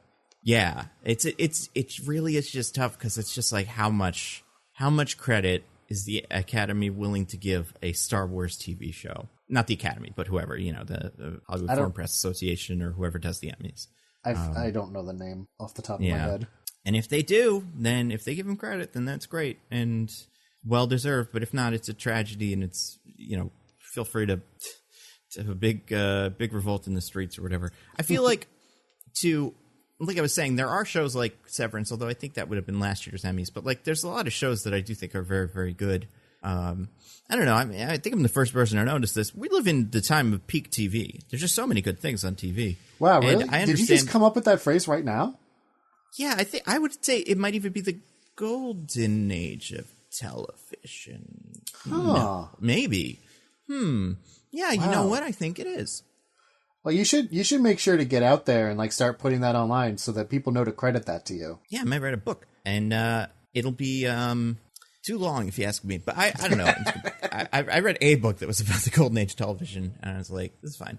There's a lot of The Shield, but I think that so I think that I would understand if there's like just lots of shows that people love, and this doesn't quite cut the mustard in terms of like best series or whatever. And like, I don't know how they usually divvy it up if it's going to end up in like comedy musical or something like that, whatever that category is, but I'm sure they'll manage to mess that up. But it should get them. I think it definitely deserves consideration for that kind of stuff. And I wouldn't be shocked if it did. I wouldn't be shocked if it got at least a few. Like I said, at the very least, I would expect a couple acting noms. Yeah. And it's definitely a good, like, I do think the word of mouth has been working. I don't know, how it gets to the level it needs to be at, but by now, I really think everybody I know is watching the show, and it took some of them a while, but they're getting there. More and more people are saying Cassian Andor. Yeah, coming up to me with tears in their eyes. They're saying, "Sir, Andor is one of the best Star Wars shows I've ever seen." Big, tough Marine type guys just crying, telling me about how Cassian Andor is now their favorite Star Wars character. Yeah, it's about how they die for B2 emo. It's never been said before. No one's ever said anything like that, and it's just saying it to me for the first time. It's very incredible. Yeah, it's cool. So people should watch it. I don't know what to say. I do think we should talk about the show. I have a wheel. It's a space wheel, so it's wow. So once you start spinning it never stops spinning because there's no friction in space. That's true. And I think like the first half of this, at least, well, I mean, let's say if it goes in a certain order, the first 5 things should be things that aren't spoilery, and they get spoilery as they go on. But again, if you're thinking about watching the show and you don't want to be spoiled, just turn this off and watch the show. But that's fine. If you still need some convincing, we'll stick around. And I mean, hey, if you're still like, I'd rather just listen to this, I'm probably not going to watch it. I'm not giving up on you because anything that's good is still good, even if you know what's going to happen. That's true. And I also think if you don't believe us, because frequently our opinions are bad and wrong. That's true. I'm always saying this. Yeah, it's definitely true. We said nice things about Black Adam. Well, actually, that's not true. I said very few nice things about Black Adam. You could watch it at home. I feel like that came out the other day. Definitely within the run of Andor, you could watch Black Adam in theaters for the first time, and you can also watch it at home. Just fantastic. But I was going to say, if you don't believe us, just figure out who it is that you do trust your opinion of, and then just check with them. See if they've tweeted or talked about Andor, because I do feel like a lot of other people in other media circles have been talking about it that I've seen that are also really hype on it.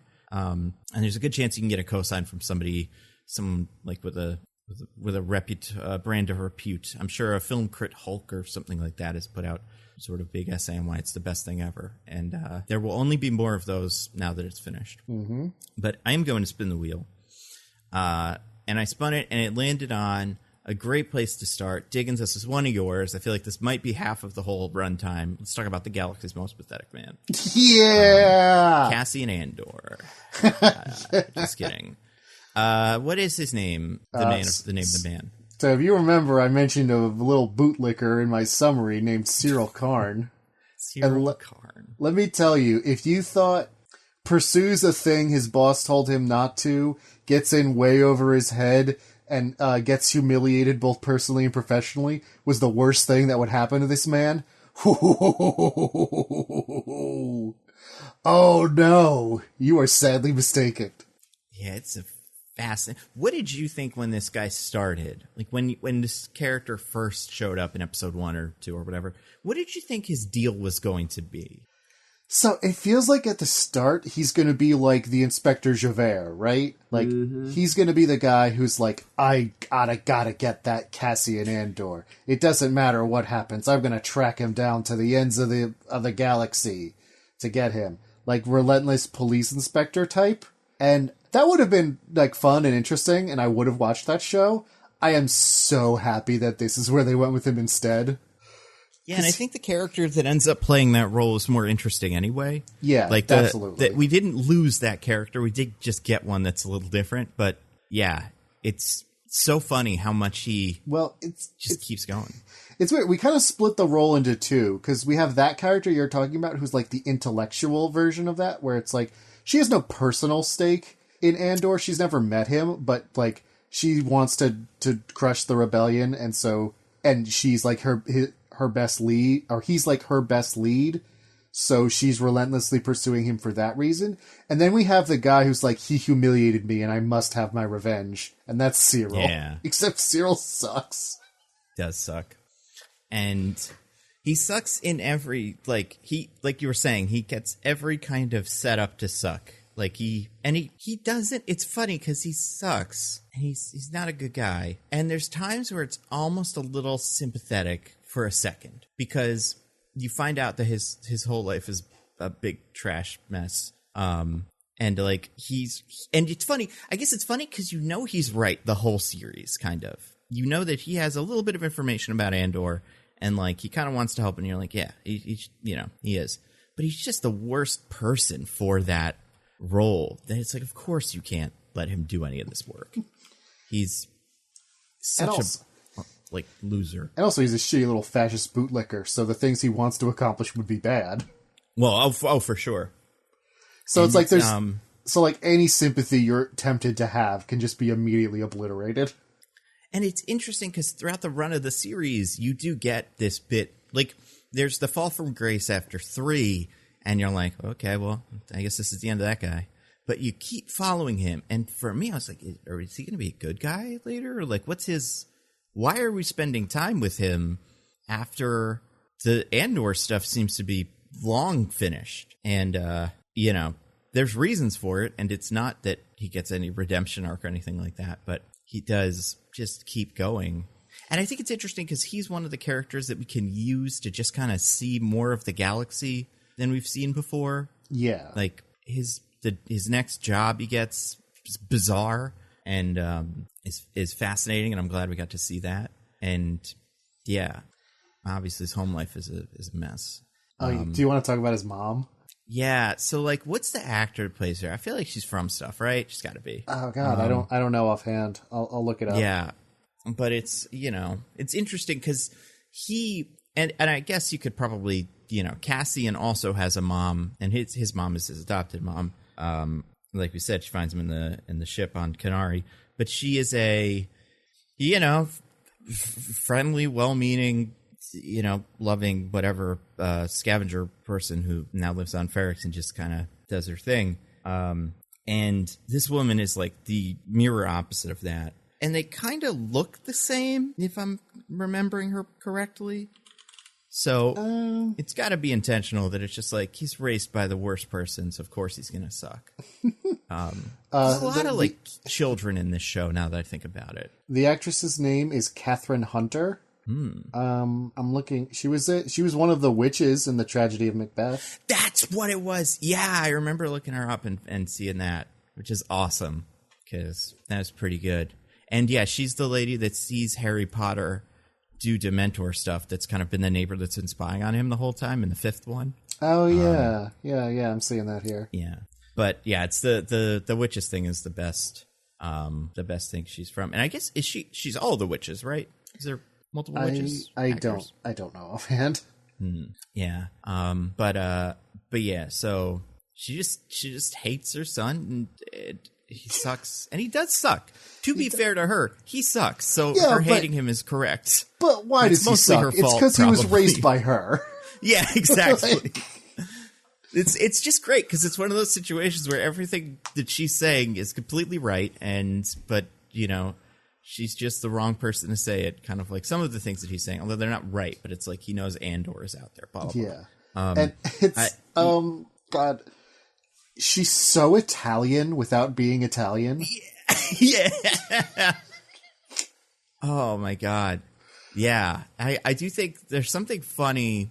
Then we'll get to it in a little bit, but how much this show, more than a lot of the shows before it, has gone really specific on like some kind of American regional or like traditional regional tropes of America, whereas like kind of what's his name, like Bill Burr was from Space Boston. We'll get a character here that's from Space Brooklyn later on. Yeah. But yeah, she is like Space New Jersey, I would say, or like something like that is what she's going for. Yeah, she's serving Livia from The Sopranos energy. And yeah, she's I don't know, there's so much to like about that bit. I love that I love all the cereal. I think that's really funny. Is that a name thing? Is that what they're doing with that kind of? And he's just, I don't know. I don't know why he's eating this space cereal, but I love it. Yeah. I do think maybe they just go like, all right, well, what do they eat? Well, we know they eat blue milk. Well, what's that for eating? Like a cereal? Like, it's funny because I guess besides the blue milk, it's like things in Star Wars are just kind of weird colors or whatever, but Syril's already weird colors, so it's like... Yeah, she's like pouring out a bowl of crunch berries every morning for Syril to eat. Yeah. That's the thing with the Empire. They didn't mean to do oops all berries, but because of the mismanagement at the berry plant in the rebellion, it became oops all berries. And that was the first blow of Cyril's head. The first blow of the rebellion against the Empire was they sabotaged the Captain Crunch factory to make it all berries. Yeah, Grand Moff Crunch or something. Whatever it would be called in universe. God, what else about Syril? He's a weird looking dude, and I don't think the actor is weird looking, but they tie this guy up to be just one of the most. He's so tightly wound. It's wild. He feels like at any second, like you know when you wind a spring so far back that it feels like at any moment it'll just like burst. That's him all the time. Yeah. God, I know the we're trying. The actor is named Kyle Kyle Soller. Kyle Soller, yeah, that's it. He's phenomenal. I don't know him from too much. I'm looking at like he's done a lot of work. I'm trying to find something where he's like a cool, likable guy that everyone thinks is cool, but I cannot find that here. I do fear that after this, he'll be typecast every time someone's like, this is a guy who sucks. We need him to be played by someone who can do a guy that sucks. And they call like Kyle Christoph Soller. Waltz is kind of all the villains that are kind of jovial. He's going to be the world's worst fascist, and he's always going to have that haircut and those eyes. Yeah, he's great. Looks like he was in that movie Fury. Is that the Kill Hitler one? The tank one where nobody showered. Oh, right. That one. Yeah, but he might not have a big role in it, but that seems to be his biggest thing. So anybody wants to watch Fury and let us know if he's any good in it. But so he might have been a fascist then, too. He very well might have, yeah. He's the actor's from Connecticut, so I think that may help inform his performance, maybe. I don't know.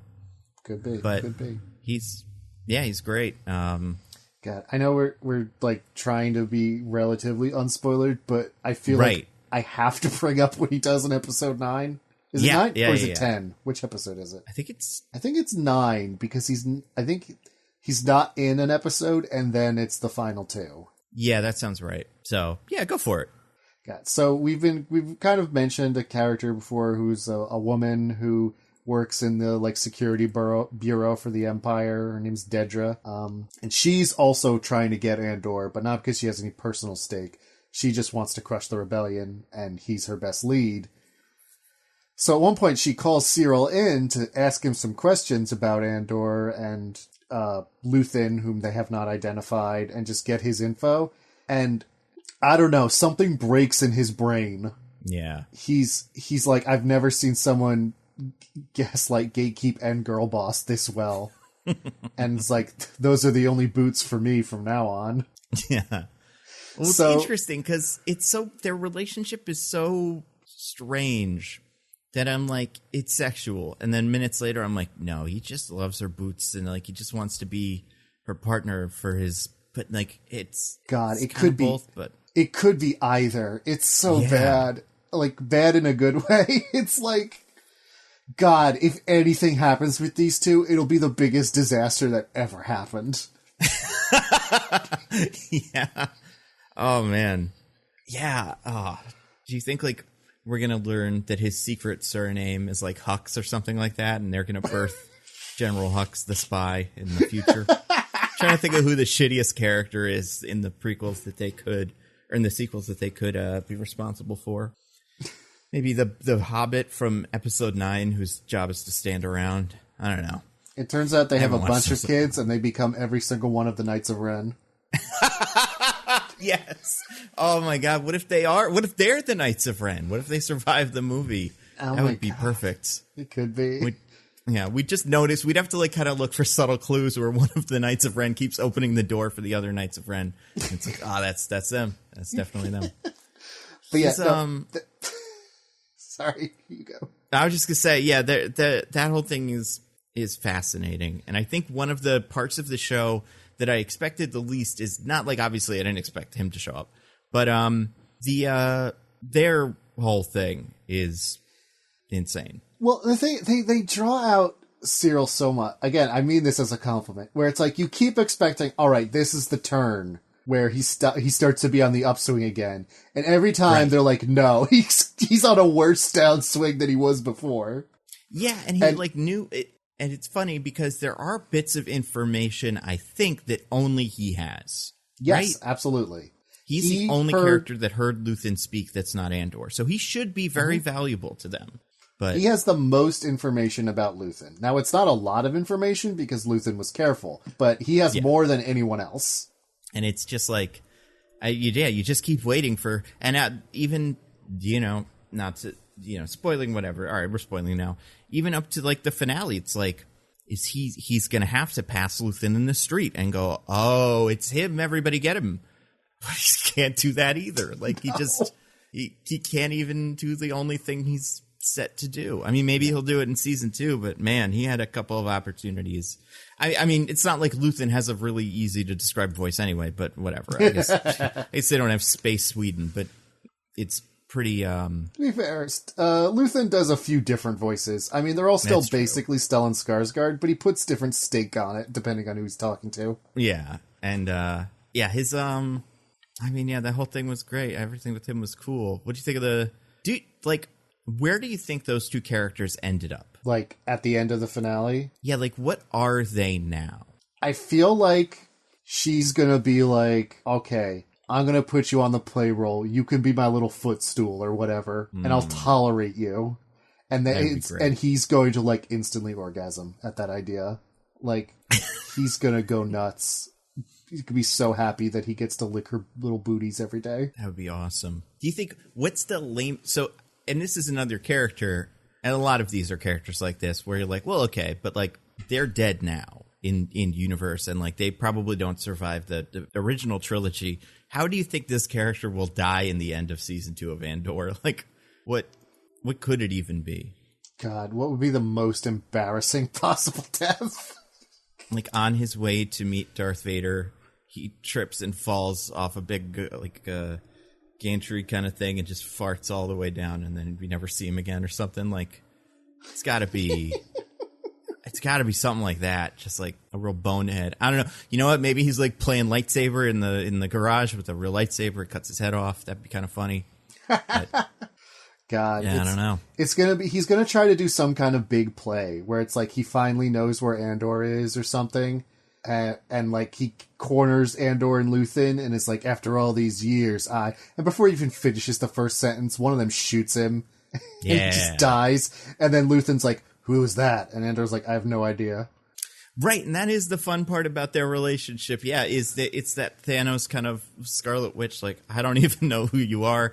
Like, it's gonna be so important for him, and yeah, they're gonna have no information whatsoever. You know who it is? Baby Yoda's gonna take the Rancor and it's gonna eat him up in one big gobble, and then the Rancor is gonna fart a bunch.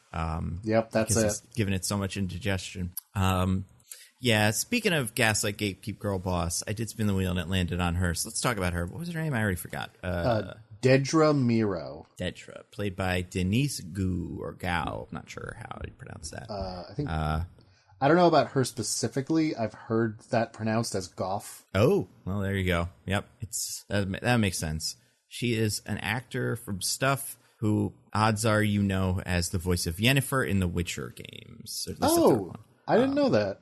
Apparently, yeah. So that's cool. Yeah, good for her. And she plays It's interesting because her character is, what would you say, like upper management of the Empire. She works for this is the thing. I can't tell how many levels up they are from the top. So she works for the ISB, which is the Imperial Security Bureau, I think is the acronym. So they're the Imperial CIA. Right. So she is fairly highly placed in the CIA is basically the way to think about it. So She doesn't have a lot of direct governing authority, but she has a lot of authority or I guess it would be the FBI because it's internal, but there's no other nations because the Empire rules the galaxy. So, it's kind of both. Right. Anyway, yeah. So she is like a top law enforcement individual in that sense, but not necessarily someone involved in government. And she, she's not new. She's been around for a while, but this is her first kind of moment to prove herself, I guess. I think she got recently promoted, or at least, I don't think she's been on this tier of the ISB for that long. Right. That makes sense. Because when we start, she's kind of there's another guy who's being kind of sexist to her, and she's hitting that glass ceiling, and she's got to find a way to girl boss her way into getting more respect at the ISB, which is interesting, honestly, because you can see the ways in which this is a story that could elicit sympathy, but then you think about it for a second and you're like, oh wait, she's working for the fascist empire's FBI, so she sucks. I think the actor even said something like that while the show was going on. People are telling me they're sympathetic to this character. I'm like, don't be, she's bad. But I do think as time goes on, that's why the show is just so, part of why the show is so interesting is because it uses, we spend all this time with the Empire, but it isn't just people walking around rooms. It is this mini kind of hero's journey story about this, high level manager rising to finally get her man. But it's, it does kind of elicit accidental sympathy. I wouldn't say it's fair. Some of her bosses are seemingly worse than her at just being, Darth Vader and stuff. That's the thing. It's she is good at her job in a way that a lot of the other ISB people kind of aren't. Right. And so it's I wouldn't say it's accidental sympathy. I mean, I think the show is very much trying to get you on her side in some sense. And that in those early parts where you see she's being disrespected and sidelined for bad reasons. But then also the show is well aware that she's not a person you should root for, and she's a terrible person, which we find out when, she does the genocide torture. Yeah. Oh my God. I forgot about that. That part was cool. Oh my God. That's so crazy. I do love, and we said this about Syril, she's also incredibly tightly wound, and the way they kind of decide to, not the way they decide to, but costume wise, she's got this super tight hair back in a bun kind of thing, and it gives her face so much room to eyebrow, and she's just eyebrowing like crazy throughout this series. Oh my God. Call her the Rock, because what she does with her eyebrows. Honestly, I think she should have been Black Adam, if you ask me. They made a mistake. There's still time. Red Notice 2. Let's make the switch. She works for the guy from Game of Thrones who brought the mountain back to life, and he's oh my God, that is Qyburn, isn't it? Yeah, it's a nice kind of, not nice, but nice perspective. He's nice to her, and he gives her chances and stuff. Major Partagaz is his name, and I mean, he's such a minor character, but I kind of love him too, because you get so much of a sense of who this guy is from the few scenes he's in, where he the analogy I heard is he runs the ISB like he's a really shitty grad student advisor, where it's he invites people to say things so that they'll get it wrong and he can correct them. Mm-hmm. And just is constantly encouraging everyone to fight each other by selectively giving encouragement or words of advice to different people at different times. Yeah, that's true. And he does seem to recognize that she's better at this than a bunch of these other guys. But also, it's a tough. It's just so weird the way that these boardroom meetings are cool and not dumb. Well, it's because they have there's in a very literal sense, it's just a bunch of people sitting around a table and talking to each other. But there's a story to it and a back and forth. Yeah. One of my favorite scenes with him is, I think, the turn when Dedra gets the authority she wants and triumphs over the other guy, Blevin. The Jacques moment or whatever that ends up being. Yes. Because it's he's in this form, I would like to make a formal accusation in this meeting about one of our officers who is improperly using resources. And it's it's so good because you can tell from the very start that he's probably going to lose because just the way Partagaz reacts, where he's like, are you sure you want to bring this up in a formal meeting? You're okay with this, Dedra? All right, let's do it. But yeah, there's that tension of, like, a thing is happening in the story here. This is Dedra's triumphant moment. This is when she gets to turn the tables on him, and she brings up all the things she's found out, and, like, the data she's tracked that she found improperly, or whatever. And you see Partagaz get to be like, yes, some initiative. Maybe you should have some of that, Blevin. And it's, it's just so well written. Like, and I think part of what I think is so much fun about them is seeing, because we've seen before, I guess, to some extent, like what the Empire looks like to, Han Solo and stuff like that. And in this, we see what they look like to, Andor, and we see how they react to other characters that are just kind of going about their business. And then we see the inside of it, and it's always at so many points, there's this, like, dynamic that exists where these power-hungry jerks are the only ones that are able to, obviously, like, naturally rise to the top of the Empire and become, are put in positions of power and get these opportunities to bully people that they just shouldn't be bullying. And they do, and it always fucks them over on the show. And I think that's so fun. Yes, as they, exactly. like, yes, that is kind such of, this could never work because it's always, they're always going to do something that's just too cruel and set somebody off.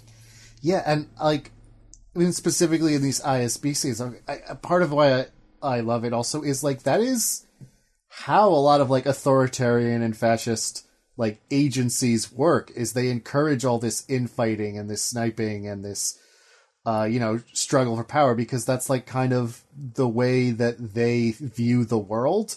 And, like, also, I mean, there's that, and there's also, like, you never want anyone to get too much power who works under you, because, only ambitious, power-hungry jerks rise to the top in a system that is all about, like, maximal cruelty. So, like, you can already imagine the future where Partagaz starts, like, encouraging someone else to go after Dedra, because he knows if Dedra gets too much clout, she's gonna stick a knife in his back. Mm-hmm. And it's like, that's like that. Like, historically, that is how, like, in Nazi Germany, like, most government agencies were extremely inefficient and poorly run because everyone was just plotting against everyone else. Yeah, it's like Death of Stalin, when everybody's kind of knows what's actually going on, and nobody wants to, like, everybody knows that the next guy's going to get them, so they are always kind of on edge. I think, like, Trevor Noah had a joke about that or something in one of his. It was a show recently about how some general took over a country with a coup, and then he made it really clear, no more coups, everybody. One was good, and I think we got it. That's kind of, that's where they are. It's great. And, I love Deirdre is her name, or Dedra? Dedra, yeah. Because it has to be one letter different. Yes. That's how you make a Star Wars name. Yeah. Dedra is cool. And, the moment with her and... Okay, so did you think they were going to kiss? I was so scared. I was so scared they were going to kiss. I kind of thought he would kiss her, and then she would stab him or something, and, like, there would be some reaction there because he just doesn't get it. But also, I can never tell with him. He's just so wily. I hope the relationship stays like that for a while, where it's like, even in universe, like, people see them and are like, is something going on there? But you can't tell. Get them to, like, that level of, like, Sam and Diane and Jim and Pam, like one of the ultimate TV will they won't they's. But just but everybody, instead of the will they, everyone wants the won't they. Like, please, God, no. Yeah.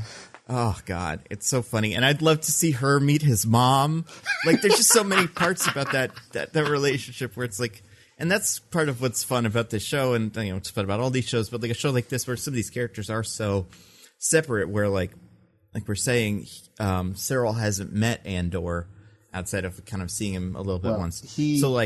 Andor, so in the escape at one point, Andor gets the drop on Syril, Right. And, like, puts a gun to him and gets him to immediately squeal on all his... Right, yeah. He immediately flips over. He sucks.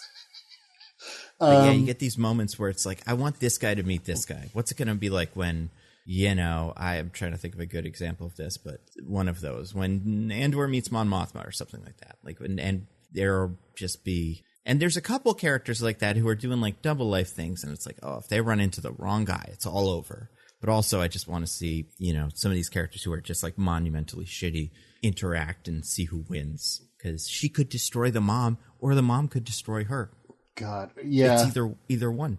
I feel like they would like they'd meet, they'd look at each other, and, like, in that instant, they would know that this is mutually assured destruction. If they start... Well, it's that, or they would just shit on Syril the whole time and have a great night. Like, oh my God. That episode where George and Elaine just make fun of Jerry the whole time, like, because that's their shared, interest. God, that would be so good. Speaking of that, I spun the wheel again, landed on another character, or another part of the story. It's this marriage sucks and I love it. What's speaking of bad marriages, honestly, I wouldn't say the worst marriage in the show because I don't know what happened to Cyril's dad, but definitely one of the worst is this relationship. Oh, what if Cyril's dad is fucking Stellan Skarsgård? Oh my God. That would make no sense, but it would be awesome. But yeah, so you got Mon Mothma in this, played by Genevieve O'Reilly, who I believe played her in the Rogue One, and that's pretty cool. She has been the Mon Mothma since a deleted scene in Revenge of the Sith. Oh yeah, that's right. That's cool. She's also Moira on Overwatch, so that's something. Oh, well, okay. Irish monster lady who does experiments and kills bunnies, apparently. Well, her name is Genevieve O'Reilly, so I guess it makes sense that she's Irish. Yeah, a fair amount of this cast is Irish. What's her name we just mentioned is Irish as well. Dedra and Denise. And I do love that too. This like kind of return to the British Empire and Scottish and all those. God, there's so many figures. accents in this show. So good. Which is why like Cyril's one of the only characters that not like doesn't have an accent because he has like an American accent, but like doesn't have some sort of British regional accent as like a bad guy. Which is interesting. Which I feel like is actually kind of... Because especially when you see how his mom lives, I feel like it's a signifier that he's, like, lower class, and a lot of the imperial elite are from the upper classes. And that's... I feel like that's part of why he's such a bootlicker, such a striver, is because he's, like, very self-conscious about coming from this lower class and being around all of these, like, elites all the time. But instead of like Andor and all the others in this show, like realizing how much the elites are like terrible people and they're so fat and satisfied, whatever, he's just like, oh, I need their respect. I need it so badly.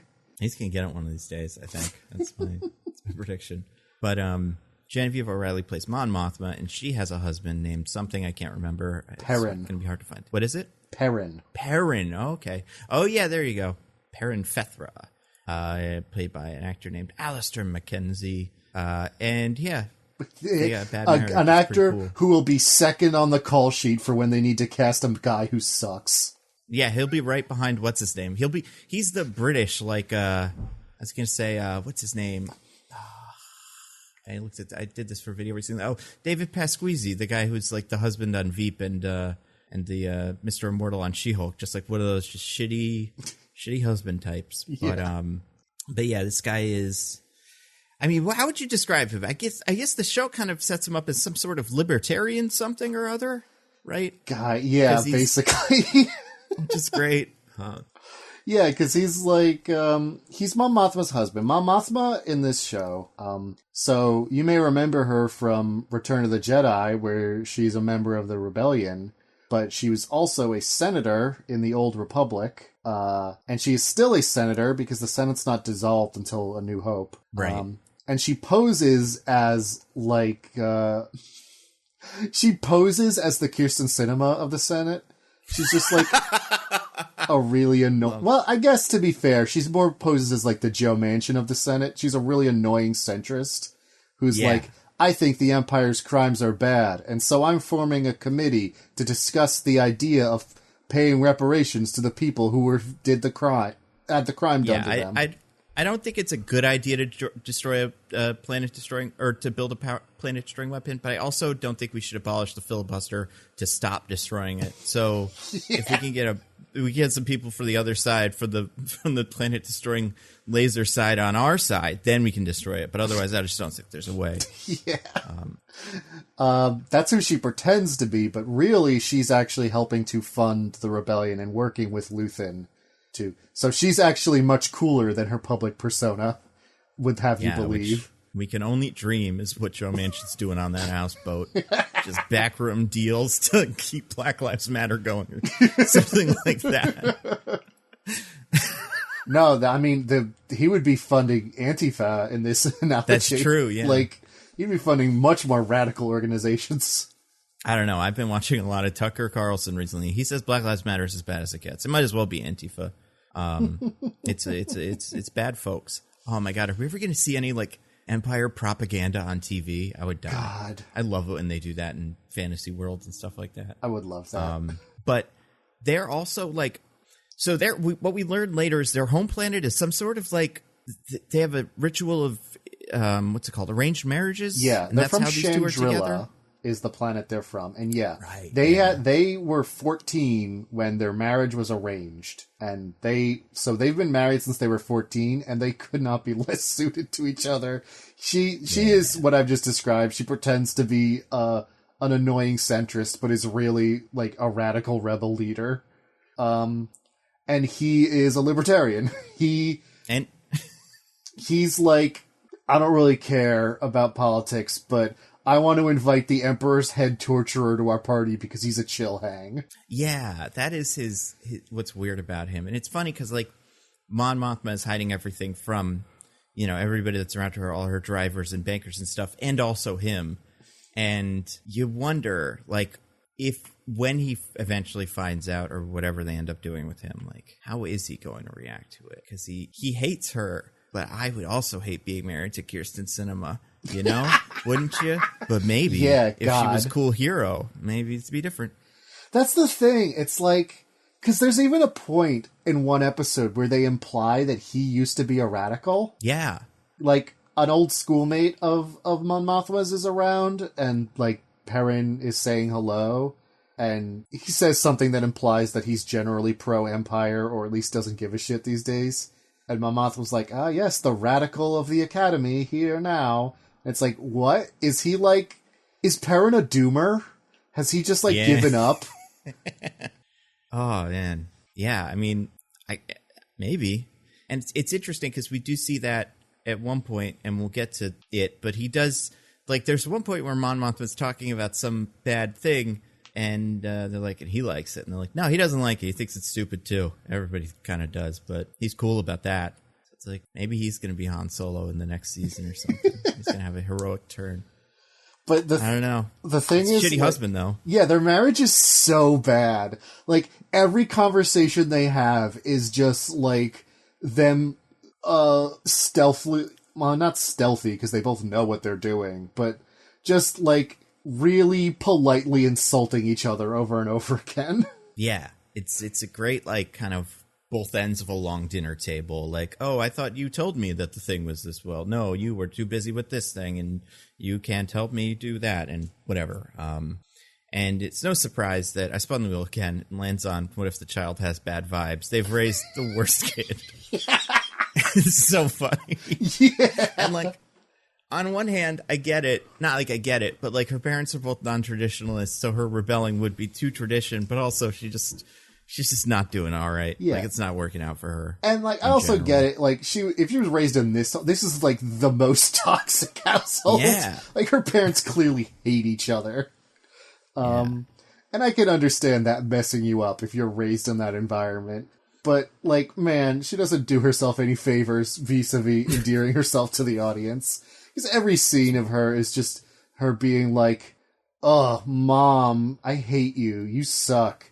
Dad's cool, though. And it's like, that guy? Yeah, that's where you lose me, kid. Because the mom sucks thing, sure. Kirsten Sinema kid would think Kirsten Sinema sucks if Kirsten Sinema's kid was cool. Kind of. But yeah, the dad is just like, you're saying, just kind of one of those shitty dads who probably gives his kid whatever they want and stuff. Yeah, that's why. It's like he's totally just lets her do whatever she wants. I think she even says that at one point. Because, she gets a new dress, and Mon Mothma was like, oh, it's pretty, but let's see what your father says. And she's like, Dad lets me do whatever I want. Yeah, that's right. I love that. But yeah, so cool. It turns out that, her rebellion is like, she gets super into the old traditions of Chandrila, which exactly what that entails besides the arranged marriage is kind of vague, but clearly that's a big part of it. And even Perrin is like, I would rather we don't do this, but I guess she wants to. Yeah.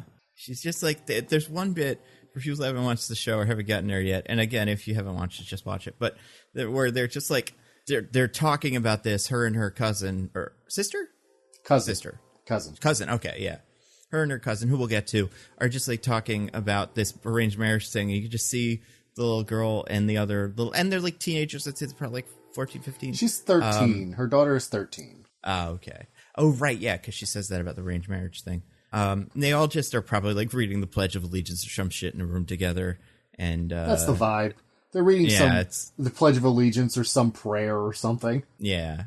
I do think for me, that was one of my favorite moments of like because the thing with Mon Mothma has always been, okay, the Senate's going to get dissolved, but how is she going to make it from where she is now to where she starts in Rogue One? And we now really know where she is in Rogue One. Like she could, secretly still be a senator, kind of. Obviously the Senate's going to get dissolved, but like she could be keeping the public persona up and she's just there for presentation day, but she's probably been kicked out or found out or something. And I was like, well, she's going to have to leave the husband she hates behind, but she will also have to leave behind this kid, and that does kind of suck. How are they going to square that? And then it's like, no, the kid sucks too, so not as big of a loss as you'd expect. But that was... I think the Mon Mothma stuff is, I think, the thing out of the whole show that surprised me the most at being cool, because... this was always the promise of Star Wars, or like the thing that you were told after seeing episode 2 was like, well, of course it's bad. It's all Senate and trade negotiations and stuff like that. That's not what's fun about Star Wars. But it turns out if it was written well. Yeah, it turns out if you write it well and make the marriage bad, then it's very good. Yeah. Oh, yeah. I love her outfits. Obviously, she's dressed real cool. She's those Chandrilan fashions. Ooh. Killing it. Mm-hmm. And everything, we were talking about this because Hannah and I went for Halloween. There's a point where I was like, ooh, can we do like fancy Luthen? Is that something I can do? And it's just like the clothes they wear are all impossible. They all have collars that go the wrong way and extra sleeves and shit. It's so hard. You would have to sit down and sew his costume together yourself. Like you can't just wear a bathrobe upside down or something. Oh my God. Would you guys go as Mon Mothma and Perrin? Oh man, absolutely. If I thought I could figure out how to wear any of his clothes, but he has the same crazy bullshit as Luthen. Oh yeah, and Mon Mothma's is even worse. That's impossible. Oh yeah. Well, at least with Mon Mothma, I do think not eventually, but it won't be impossible to find a Mon Mothma costume in a year. Like I think those will exist. But Perrin, those are probably going to be slim pickings. They're going to have to make those out of spare Andor parts and whoever else has something. I feel like if you get like a Halloween Jedi costume, you could kind of work, because he wears similar robe type stuff sometimes. Yeah, they do wear a lot of robe, especially at the end of the last episode. What the daughter was wearing was very similar to what the Jedis wear. So yeah, that actually might be doable. But I'm just imagining you two doing that, and so when you go to the party or whatever that you're going to, you just spend the whole night having the most toxic relationship. Oh, absolutely. It'd be so much fun. I love that. Everything they're doing is cool. I spun the wheel again, landed on one of mine, Wigs and Hoods. So let's talk about Luthen. The character that I think is Stellan Skarsgård's guy. In the first episode, you see him, which I think is episode 2. And even into episode 3, you're like, okay, this is a Stellan Skarsgård kind of guy. Like, I know what I'm dealing with here. He looks like Stellan Skarsgård. He's kind of talking like he does in some of his things. Oh, cool. Man, I want to say that first scene with him where Andor meets him in the warehouse, yeah, you're right. It's not, surprising. This is what I thought this guy would be like. but he's still nailing it. Like, that speech he gives he's great. Is so good. Absolutely. But for me, that turn where he puts on the wig and like gets all happy and like smiley was so much fun. And that's why I think, God, yes. Yeah, his whole deal of secret identity, antique dealer guy, is awesome. Is that a thing that anyone's actually done? Like, infiltrated, like the Nazis or something as an antique dealer? Because it is a great way to go places you're not supposed to be in the Empire. I'm not aware offhand of any historical examples of that. It's genius. That first conversation when Mon Mothma comes into the shop and they have to like put on a show for her driver because it's a new driver and she's pretty sure he's a spy, which last episode we find out is true. Yeah. And they're just like pretending that she's shopping for a present for her shitty husband.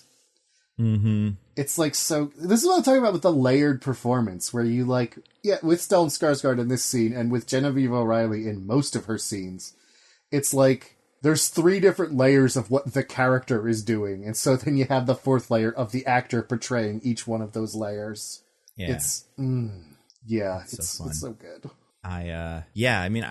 I'm surprised by how much Stellan Skarsgård is able to kind of be surprising in this. And, I liked him a lot. Yeah, it's weird how much he is both like, what's the word I'm looking for? Like on brand for this show, and then also is off brand in the moments where he's like the persona of Luthen. Yeah.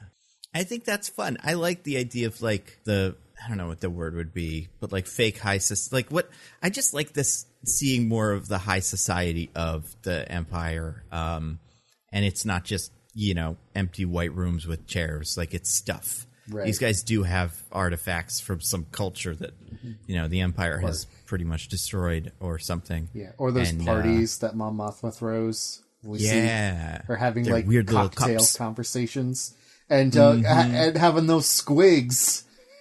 Yeah. Remember the squigs? Mm-hmm. Yeah, so like I think like part of it for me is they just have obviously really good actors doing this and like the writing's great, but also like I feel like there's something they do a good job in this show of shooting these scenes in a very like deliberate way of like, wide shots are the fake stuff, close-up shots are the real stuff, and like it's just very watching the scenes with Luthen specifically are very very dynamic in a way that's fun. And he's also good at shooting and stuff, and he also has a magic ship that can kill everything if he wanted. Fly into the fucking Death Star like at the end of Independence Day. Maybe. It turns out his ship is incredible. Yeah. I've heard people say, I don't know if you've heard this, that there is a Jedi that he seems a lot like. I don't know very much about this guy, but he is an antique dealer as well, or something. I don't know about a specific Jedi. I've heard a lot. I've heard a lot on the Luthen is a Jedi theory. Yeah. I didn't think so originally, mostly because I didn't know who this guy was. But there is and it makes sense because he has the like, the kyber crystal. He's got the kyber crystal. He has a walking stick that looks like it might have been made from a lightsaber handle. And apparently there was and I don't know I can't remember the name, but it's also not super far off from the word Luthen, but there was a Jedi who was an antique collector or something like that.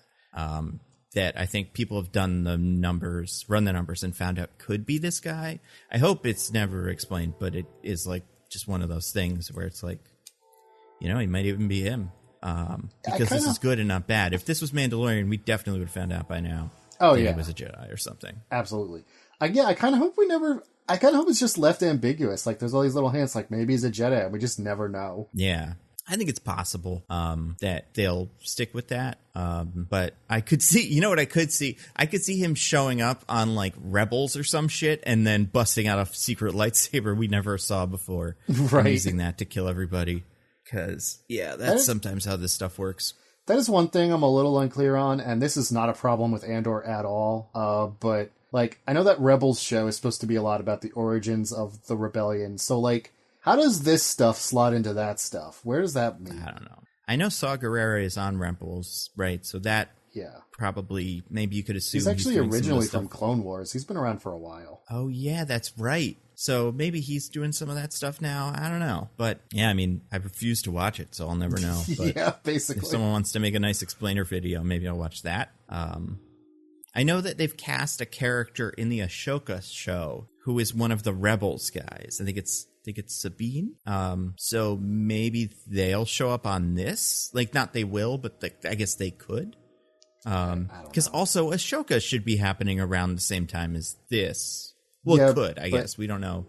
Other than the possibility that Luthen is one, we have kept away from Jedis so well, and I really don't want to break that streak.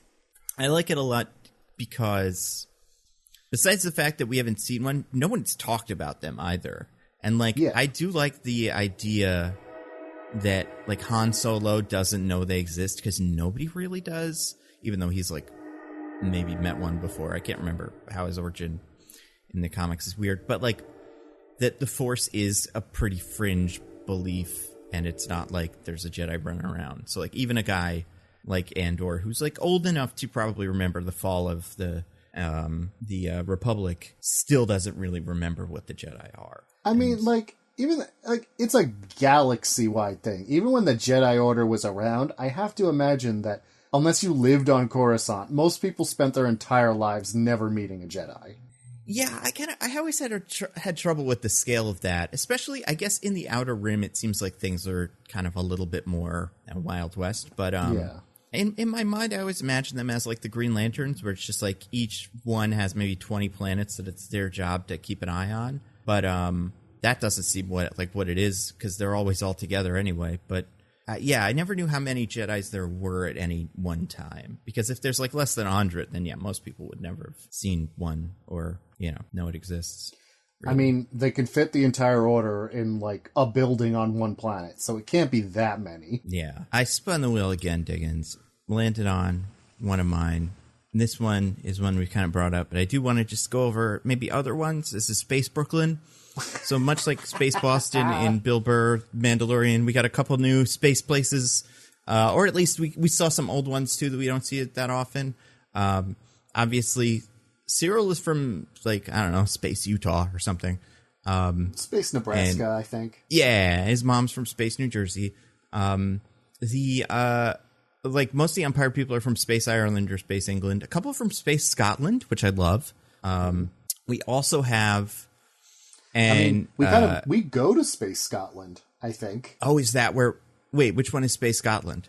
Aldhani. Oh! Aldhani is literally Scotland. Oh, yeah, I guess that makes sense. And also, like, it's kind of a metaphor for the Gaelic peoples in the Scottish Highlands and how the British Empire treated them. That's interesting. That's cool. I like that. And we get a bunch of other British-ish people. We have Space Scandinavia, which is... Mm-hmm. I don't know if we've seen where, like, a Stellan Skarsgård type before. Probably if I really thought about it, there's somebody, but no one comes to mind. Yeah, there's definitely not a big player with that accent that I can't think of. And then like Cassian Andor, he's from Kenari, but, like, the Kenari children don't speak, right? They speak in a language we don't understand. They don't speak Galactic Basic, which is English. Right. Yeah, that's more what I meant. So then he has to have gotten his accent from Ferrix or wherever he's been. Well, I mean, if you naturally speak another language and then you try to learn a second language, it is often the case that you sound like a person from that first place. That makes sense. Like, Diego Luna is, I believe he's a Mexican actor. I'm almost positive. I wanted to Google that before yeah, he is, he's from Toluca, Mexico. Right. And he probably learned his English in America, but he still speaks with a Mexican accent because that is where he's from, and Spanish is his first language. That's true. I guess, like, but, like, if you start with Spanish and go to, like, Chinese, do you have a Spanish accent in Chinese? Or, like, Mandarin? Yeah. Like, any language that's not, like, a, whatever they're called, romance language or whatever. I mean, technically English isn't a romance language either. No. What's the name for them? There's a name for them, right? Well, Spanish is a romance language. Spanish... But the ones that are all kind of, like, similar, like... Indo-European, I think, is maybe the root you're looking for here. Yeah. So if you go to a different route, I don't know. I honestly don't know either. I don't speak Mandarin, so. People that have done both or gone from one kind of, like, very specific, I don't even know how you describe it, but, like, have made that transition. Let me know, because I'm curious. Tweet me. And his mom is Space Ireland as well. And then you have the Mon Mothma, who is just Space England, which is what usually, or Ireland or whatever, but, like, that's what we're usually getting these. She speaks, well, Genevieve O'Reilly is Irish, but I think Mon Mothma is Space English. Yeah, that makes sense. And that's what that's like kind of the traditional Star Wars accent of the rich people. But then when we're doing the Aldhani heist, we get a couple other accents, specifically, the Brooklyn one, which I think is maybe it's the first time I can remember it. Yeah. It would have had to have been Solo or Rogue One. What right? about Dexter Jetster, the diner owner? Oh, that's true. Episode 2. Yeah, that's true. He is Space Brooklyn, or he's Space something. He's Space. He might also be Space New Jersey, honestly, because it's a diner. Could be. But yeah, that actor, the guy from Punisher and The Bear. Have you watched The Bear? I haven't. I've heard it's very good. It is. It's like more intense than you'd expect. It used to be my like, I'll eat dinner and watch this, and then it became untenable. But Eban Moss Barak, couldn't even guess how to spell that, but or how to pronounce that. But he was born in New York. And apparently... is this Skeen we're talking about? Yeah, that sounds like that's his name in this. Yeah, Arvel Skeen. Okay, just making sure. That actor... Well, actually, this actor is he was born in Massachusetts, but according to his IMDb part under that, it says New York, so who knows? But... Well, maybe where and he could be doing... now. Yeah, it says born. It says, like... It says, so in the biography, it says he's an American actor, blah, blah, blah, blah, blah. He was born in Amherst, Massachusetts. And then under that, it says born March 19th, 1997, or 1977, New York, USA. So maybe he was raised in Amherst, but he was born in New York, and that's what they mean by born in Amherst? That he was raised there? That makes sense. I mean, everybody wants credit after the performance in this and The Bear. Like, all the towns are clamoring for it. And to be fair, we don't know. We know what the process is to create an IMDb like movie or TV show description, but we don't know what you get the biographies. That's true. How that's done. That's a completely different department. Yeah. So yeah, that was cool. I mean, I guess in The Bear, he's from Chicago, right? I think that's where that show is. So maybe he's doing Space Chicago, but I don't think he's doing Chicago in this. I do think he's doing Brooklyn. Either way, I loved that. I thought he was great. He would be my favorite character were it not for Space Australia, which is my other favorite space to find. Well, but what's Circus doing? I don't know. I don't know what you would call it. It might be, he might also be Space British now that I'm thinking about it. Although, honestly, my favorite galactic basic speaker in the show is one of the few nasty little freaks we get. Mm-hmm. Those two fishermen in episode, was it 11? Yeah. Those guys rule. Still don't know what half the things they said were, but I think I got the vibe, so I counted. Well, one of them was literally not speaking English, and the other one just sounded weird. That explains it, yeah. Yeah, I just love it. I love it when people get to do Star Wars with an accent that I'm familiar with, but I'm not used to seeing in Star Wars. It's so fun. I want space pets like Philly. Where's that? Where's the Yuns and stuff? Like, there's still time, but... One day. I just love... Listen, season 2 of Andor, who knows what riches await us? That's true. Oh, yeah. I do think, like, I mean, I'm sure people have said, like, it's a more diverse Star Wars story than usual, especially considering a lot of the characters are from the very white Empire, which is always, like... Although, I guess the Empire isn't usually as white. It's more... The diversity in the Empire usually comes from the fact that they're all human. Yeah. And Empire is not aliens. They're like a human supremacist organization. Which is the one... which is why what's his name's such a big deal, right? The blue guy that... Grand Admiral Thrawn. What's his name? Thrawn, yeah. Because he's like the one alien they ever let in. Mm-hmm. But yeah. So... But yeah, very very unusual cast for a Star Wars thing, which is cool. And he actually, I guess like that's kind of the standard for Star Wars these days, though. Tony Gilroy, in a post-finale interview, actually was asked about this. Oh. Where they mentioned that the show was fairly diverse. And I like his answer a lot, actually. So I'm just going to read it. It's not even important. It's essential. It's what we do now. That is the state of the art. That will not change, and thank God it's here. In fantasy and in a story that has a lot of political connotations, it presents some interesting avenues. We've got interesting conversations about things going forward that I'll be happy to talk about next year. It's like having a queer couple. It's just a relationship. You want to be unconsidered about it. You want to make it all as natural as you possibly can. See, I like that. Except I do remember J.J. Abrams saying something very similar, and look what we got in Rise of Skywalker. But okay. Tony Gilroy is cool. But Tony Gilroy was good at it, so... Yeah. He's using the power of diversity in cool ways, so... Yeah, that is good. Now that I think about it, so we've had 4 live-action Star Wars shows. Mm-hmm. 2 led by Hispanic actors. Oh, that's a good 1 point. led by an indigenous Australian, I believe. I think he's Maori. Yeah. How do you pronounce that? And 1 led by one of our whitest people. Personally, I think if there was a president of white, it might be Ewan McGregor. But beyond that, a very, they've managed to do good diversity, which is good. And that's why they're better than Quentin Tarantino and Martin Scorsese. I mean, to be fair, I would die to see either of them make a Star Wars.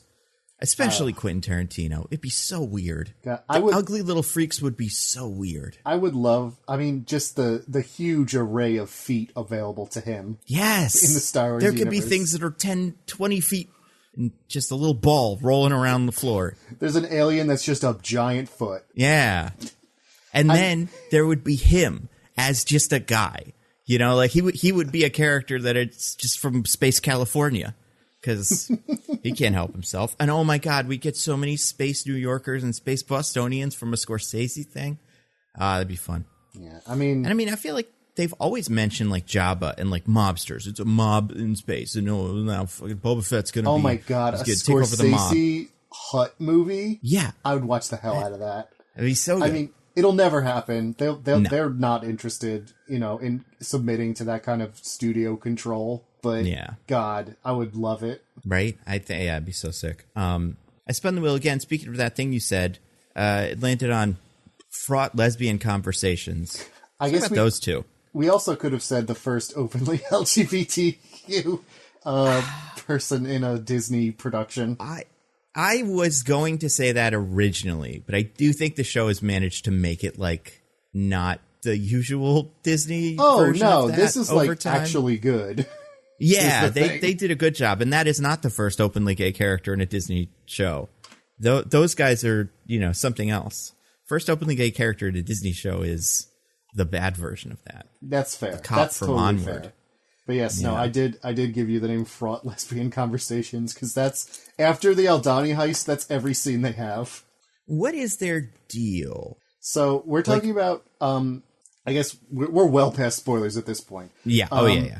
The second arc is Andor joining a heist that Luthen had put together. He's adding Andor as like a last minute ringer to steal like the entire payroll for like a sector of the galaxy for the Empire. So they're stealing like a ton of money on this planet. And they're all little not coins, but like it's little gold pieces of something. Yeah. Which is pretty cool. If you think about having physical currency in this world, it doesn't totally make sense, but it looks so good that I'm like, I don't care. I guess there's like a gold standard, and you bring this to banks, and the banks give you money maybe or something. I don't know. But I don't know. Don't think about it. That's the answer.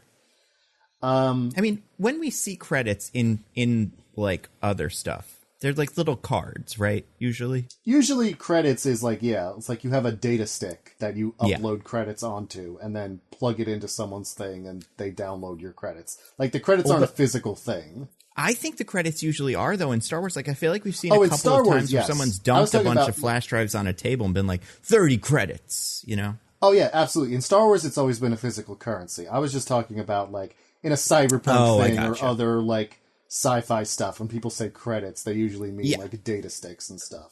But yeah, in Star Wars, they're usually physical. It's awesome. But yeah, so there's a bunch of people. like the whole crew he's joining. Space Brooklynite Skeen is one of them. But two of them are the leader of the heist, Vel, and medic / stone cold killer, Sinta. Yeah.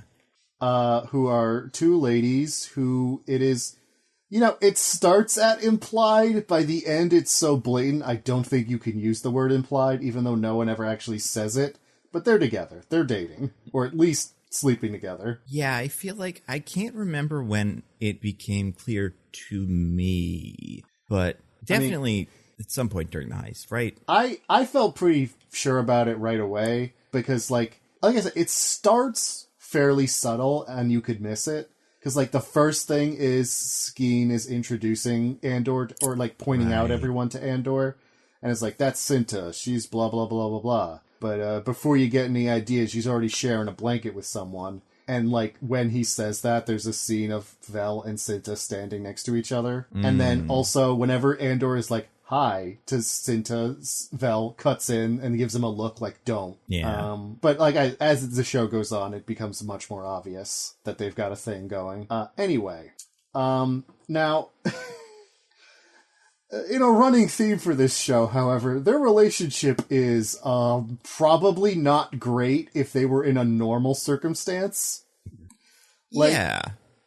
Like, I understand it as we're undercover operatives in a rebellion and we could die at any moment, so fuck it. But, like, the thing, Sinta is not a supportive partner, is how I'll put it. Like, at one point they have a conversation where Vel is like, because they don't get to spend a lot of time with each other, because they both have missions they gotta go do, and they're not doing them together after the Aldhani heist. And Vel is like, I miss you. And Sinta's like, don't. we have jobs to do. You only love me because I'm a mirror. I show you what you need to see. And it's like, if you ever have a partner who tells you that, then please leave. Yeah. Do you think it's like, I don't want to have a bad breakup and fuck up the whole resistance? Yeah, I keep this thing going as long as I can. Yeah, basically. That's tough, That's why you don't have in-resistance relationships, but you can't help it. That's just how it goes. Listen, you feel like you're going to die any day? You one of the only other lesbians in the galaxy is right next to you? What are you going to do? Yeah, I mean, the other two haven't even... Well, no, the other two have been born yet. One of them has. One of them looks... The one in Rise is kind of probably alive at this point. Where's she? They're probably... Yeah, they both look kind of old. Older. Yeah. Maybe like middle-aged in Rise. What if it's supposed to be these two? That'd be insane. Wow, how did Sinta become not East Asian? Or South Asian, rather? Something with the eye. When you go through it weird, it like gets you... Changes a lot of things, She went through a wormhole. I think there's time travel in Star Wars now. It could be any number of reasons, but yeah. This is... It's funny, because... They just don't like each other, but... Well, Vel likes Sinta. Sinta seems to not really care either way. Yeah. What'd you think of the Vel, reveal? Yeah, so Vel is slightly more of a character than Sinta, honestly. I mean, Sinta has some cool stuff, but... By the way, Sinta totally killed that child, right? Which one? In the heist, when she's the one watching all the hostages. Oh. And then she left. And then in a later episode, they're like, yeah, we don't have many eyewitnesses as to who they are, and there was a whole room full of people who saw them, including a child that we last saw with Sinta watching them. I think Sinta killed that kid. Yeah, I think she did. She's cool. Yeah. Oof. But yeah, Vel, we find out like halfway through the show in a reveal that was totally casual and yet also stunned me. Mm-hmm. Is that Vel is Mon Mothma's cousin. Yeah. So she's like a rich girl from Chandrila. Yeah, and she's got like the party girl kind of cousin who shows up and makes a little bit of trouble persona as her cover, which is also cool. Yeah, I like how they're not all doing the same thing. Some of them are antique dealers, some of them are this. Yeah, she's like, I think even Mon Mothma directly says, like, go be the spoiled rich girl for a little bit. Yeah.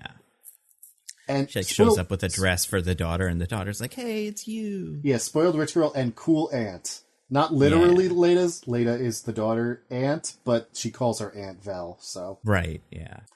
Yo, remember when she's at the dinner table with them, and Perrin's like, "Hey, Vel, when are you going to get married to a man, huh?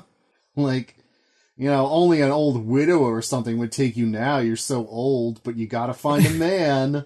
It's now, like, yeah, in that moment, is he like getting at her because he knows she's like a lesbian, or is he just that thick? Does he not? I think he's that stupid. I think he doesn't know. That's cool. That character just gets better and better.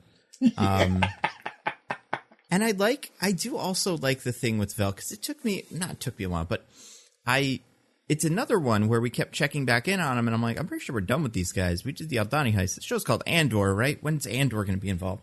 And it's like her thing with what's his name with Luthen is they want to kill Andor because he knows who they are. Love that. Like, so good. Yeah, no, it's. I mean, everybody's like an enemy, kind of, and even your allies. Can't trust them. Talk about. I mean, we're not there yet, but the last scene of the season. Just where that plot line ends up. Yeah. That's what Vel and Sinta are put on kill Andor duty because Andor saw Luthen and is trying to get out. Yeah, and that's, I think, always been the thing that I find the most interesting. I think I said this on the previous pod, and I think it makes sense how the show ends. Like, that last thing he says is like, I do want to do rebellion now, is because he just doesn't want to do rebellion. He'll do anything but rebellion. If you give him an option, he'll take it until the very last minute of the show. Andor's personal journey in this season of this show is becoming radicalized, becoming a person. He's always a person who hated the Empire and like had the skills necessary, but he wasn't the person who would actually do it. And this season is about him becoming that person. Yes. So cool. Yeah. I spun the wheel again, you guys. By you guys, I mean Diggins. It landed on one of mine. It's one of my classic Star Wars questions that I ask every time we do a new Star Wars thing. Because I think every time you get more information, what are droids? So in the beginning, I was like, it's like a cat or something. It has the intelligence of like a pet. But then as we went on, it seems like it's kind of a child almost. Like that's where B2EMO is sitting. But he's also an old man. Yeah. Because he's like so old and broken down. He needs to charge all the time. He's not sure his battery has enough power to tell 2 lies at the very beginning, which is just it's so good. That's so evocative. Yeah. It seems like the best explanation I've heard, and I can't remember if we've talked about this on the show, is over time droids develop more sentience. Originally they are toasters, and if you leave them on for 10, 20, 30 years, they'll start to have like personalities. I think that makes sense. Yeah, that would explain where he is. But it's still like, to this day, I can't get over Leia telling the boy isn't nice to her little slave droid or whatever. Like and in this we get an even worse moment of people not being nice to droids and that guy being a bad guy. But like it's but we're supposed to think he's bad. And that would even be mean if he was kicking the toaster over. It's like, the toaster was playing a nice message, so why did you kick it? But yeah, it's good. I feel like there were a couple of droids in the background of shots, but not very many, and I'm fine with that. Mm-hmm. Although, to your question, we do learn some confusing information about the place of droids in Star Wars society. Namely, in episode 3, I think, when the cops are trying to find Andor, they bust down Marva's door. And they're like trying to look for clues and asking and like demanding answers from her and B2EMO. And at one point they're like, "We're gonna take out that droid's batteries." And Marva's like, "No, don't worry, B2. They can't do that. You have rights." And I'm like, "He does?" Yeah, that's interesting. They can't do that? I mean, so I guess it could be like property, like they can't mess with her property without a warrant or something. Maybe is what she means by that. But it's still confusing. Yeah, you have rights is a pretty specific, like, they think it's people. The droids are people. And with him, it makes, like, it's fine, because it does seem like he's, like, just a member of the family who lives with them and doesn't perform lots of duties and stuff. Yeah, like I think other droids that's job is to, like, pick things up and move them. I think he used to, like, be a helper droid for their scavenging. Like, he could analyze stuff and stuff. But yeah, at this point, like, she's clearly not scavenged in many years. And yeah, he's just an old friend who hangs out with her. Yeah. It's hard to say whether he's like the best, not like the best, but like I feel like as of, you know, episode 11, I feel like he was it's my favorite guy. But now I keep going back and forth on a couple of different guys from the show. It's a lot of fun little characters. I do think he's a top 5 droid. Oh, he's great. I love B2. Like, there's like the sarcastic ones that we get in all these. So like, you know, K2SO is fun, I guess. Which we might get him in season 2. We kind of must. I feel like... I don't know, though. I guess it does season 2. Do you think season 2 is going to end with them, like, getting ready to talk to Jyn Erso, and then she's going to walk in the room and the show's going to end? Like, Luthen hands him the dossier that's like, I need you to go find Jyn Erso. Yeah, because if that's the case, yeah, K2SO has been with him for a little while. They seem to have some sort of rapport. But yeah, I feel like as much as BB-8 is fine, and, like, R2-D2 and C-3PO are kind of grandfathered in as being cool, can't think of too many other droids that I like that much more besides the one from Mando season 1. He was fun. The IG-11. Yeah, I mean, honestly, I think B2 is the first droid where I feel like is on the tier of R2-D2 and C-3PO of being like, I love this little guy. I've been told by Rebels people that their droid, which I believe is named Chopper, is also very popular. But again, it's for babies, so I've refused to watch. And there's the droids in the... As former Disney CEO Bob Chapek said, animation is for children. Yeah. And what's the other one I was going to say? Oh, and Afra has 2 droids that are like the homicidal C-3PO and R2. They are fun. But yeah, I do think B2 EMO is pretty cool. Love the design, love the one eye. Just great. And you know what else about him? And something else about the show that's great is it does get the Star Wars aesthetic right. That is something that I think the sequel trilogy, in a lot of ways, for reasons like it was like, well, we can't do this because this is the fancy casino planet, whatever. But even like the planet that whatever her name was, the big giant Lupita Nyong'o face thing was on, like that's too nice for Star Wars. A lot of the stuff is too nice, and this stuff was shitty, and I like that.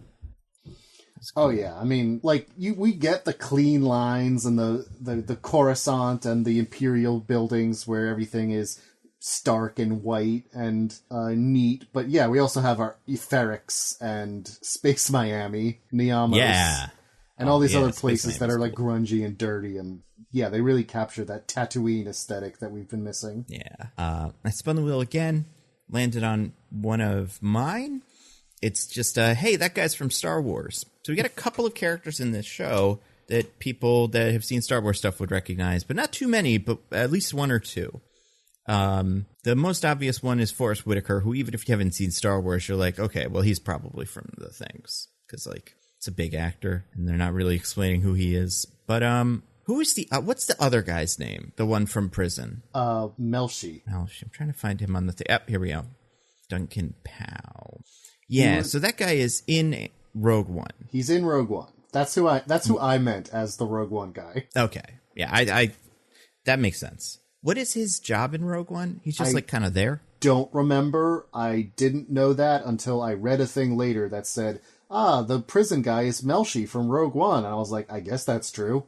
Yeah, I feel like I believe in that scene where they introduce Jyn and she's like, I don't want to do rebellion. He's standing around that table with Mon Mothma and what's his name, Jimmy Smits, who I cannot imagine we're not going to see in the second season of this. But bring in Bail Organa. Yeah, that's the only other character that I'm like, I think it would make sense if we bumped into him.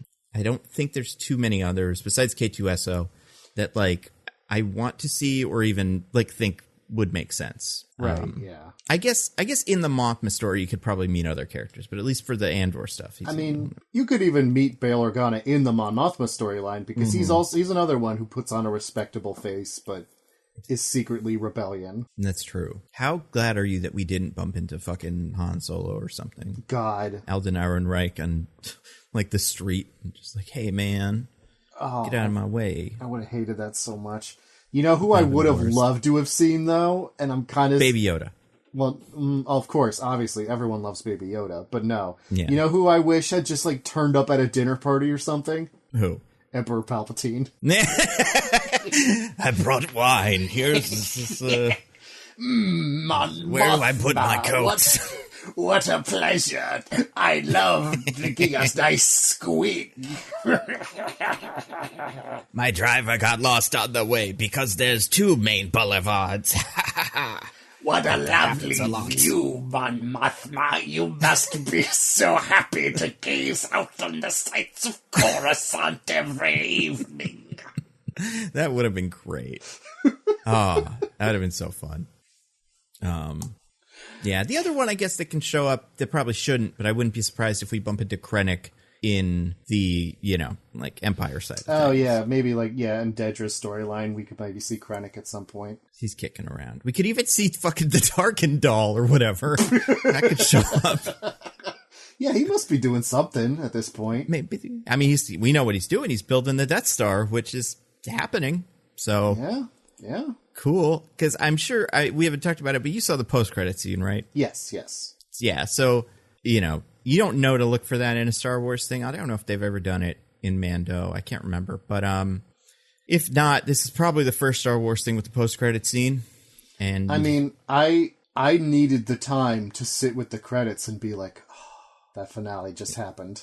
Like I wasn't like the music. I wasn't expecting it. It just happened, and I was like, "Oh, there's more." Oh, yeah. I was suspicious when it didn't give me an autoplay. Whenever that happens, I'm like, there might be something. I couldn't guess what it was, although I know there were theories that was what those were. Because we haven't really talked about the prison stuff at all. Yeah, which makes sense because I just spun the wheel and it landed on the final thing. Snoke Origins Wolverine. Let's talk about General Snoke, whatever the fuck his name is, in this, who is cool and not boring. And I'm sure there's at least one think piece that... Oh, wait, real quick. Another character that people were like, oh, that one's from stuff. Is they? How ballsy do you think it was? Who do you think was the script supervisor or writer or something who was like, I think we can get away with naming a 30-ish-year-old white girl Cleia. I don't think that'll confuse anybody. Multiple people asked me, was that supposed to be Princess Leia? And it's like, yeah, no, they gave it to the man with the thickest accent and had him only say it once. So, I don't know. Probably not, because there's no big article about it, but... There's no way. Yeah, oh, no, absolutely not. It is, her name is like Cleia something. Yeah, it's like Kleya, I think. That's Cleia. right, yeah. She rules, though. Yeah, she's cool. I love that conversation, the one in code about how he can't go kill Cassian Andor himself. I thought that was very clever. And he's like, no, I'm going to do it anyway. Yeah, I'm a Jedi. It's fine. Don't worry about it.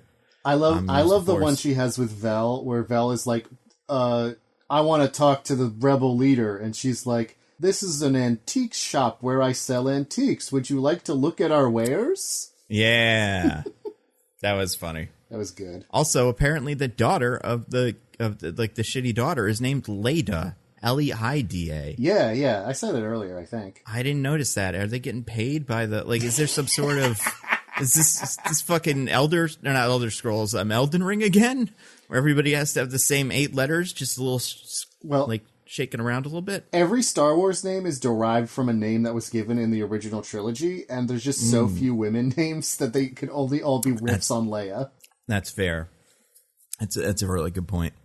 But yeah, so the last character that shows up in that we haven't talked about is Vice President Snoke or whatever he's called.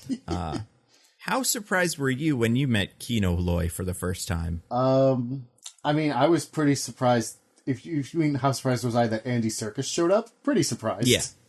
I couldn't believe it. And it took me a whole episode to remember he was even Snoke. So thank God I wasn't like, oh my God, they're doing a Snoke thing. Yeah, to be clear, we're if you haven't watched the show and you're like, wow, they do baby Snoke in this? No. Andy Serkis shows up. He's very clearly not playing Snoke. And don't let Screen Rant fool you. Yeah, don't count Screen Rant out. I'm sure they'll figure out a way, but for now, yeah, his character is some sort of prisoner from space, whatever accent he's doing. I don't know. He's the prison manager. He's a prisoner, but a prisoner they put in charge of other prisoners. Yeah, which is great. That whole thing is just the best, and obviously it's the best.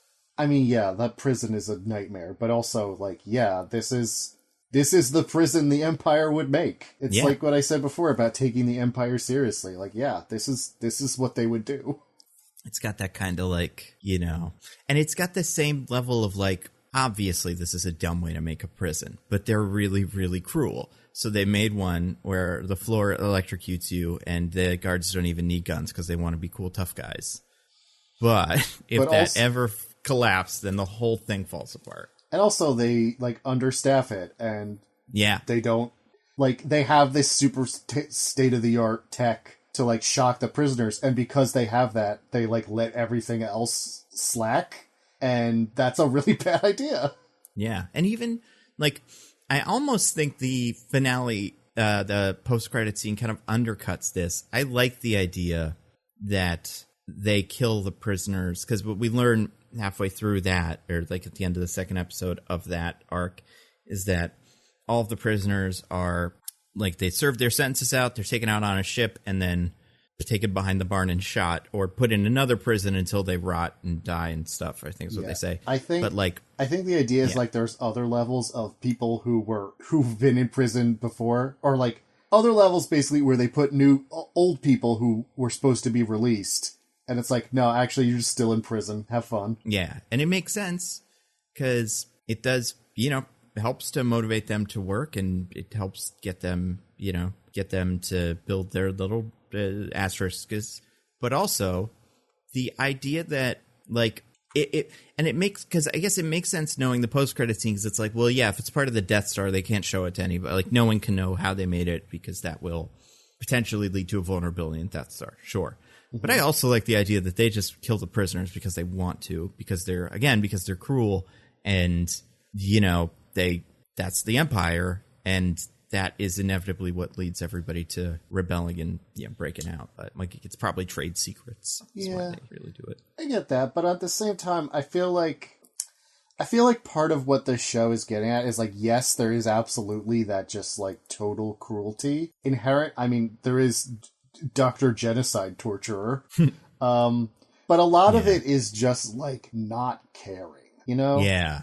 Like, they just don't care about these people. Prison labor is cheaper than any other way to do it. So yeah, we just throw a bunch of people in prison and make them do it. It's not because we hate them or we want to be mean to them. I mean, lower level people do. Like, the guards love beating the prisoners. But the person who designed the prison, he doesn't give a shit one way or the other. He's just like, yep, this is the cheapest way to do it, so let's do it. And it's interesting because we do see, like, obviously we follow the two most dedicated fucking Empire people in history. But, like, every so often you do pass somebody that's like, I don't care, whatever. Like, don't investigate it, it's fine. Because a lot of these guys are just normal people trying to do, you know, that I'm sure signed up for some job because it paid $10 more an hour and ended up in the Empire.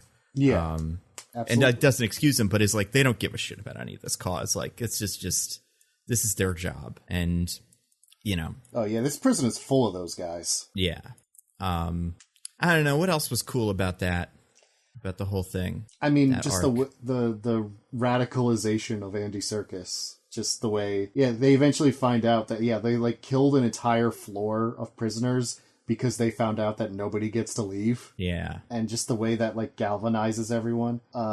Like, here's the thing. It's hard to not just be like, remember when this thing happened and how cool that was and how good it was? Yeah. Because it's just so good. It really is. A little funny moment I love is in the middle of the prison break when they're, like, trying to get all the floors shut down. And so Kino and Andor have broken into the command center.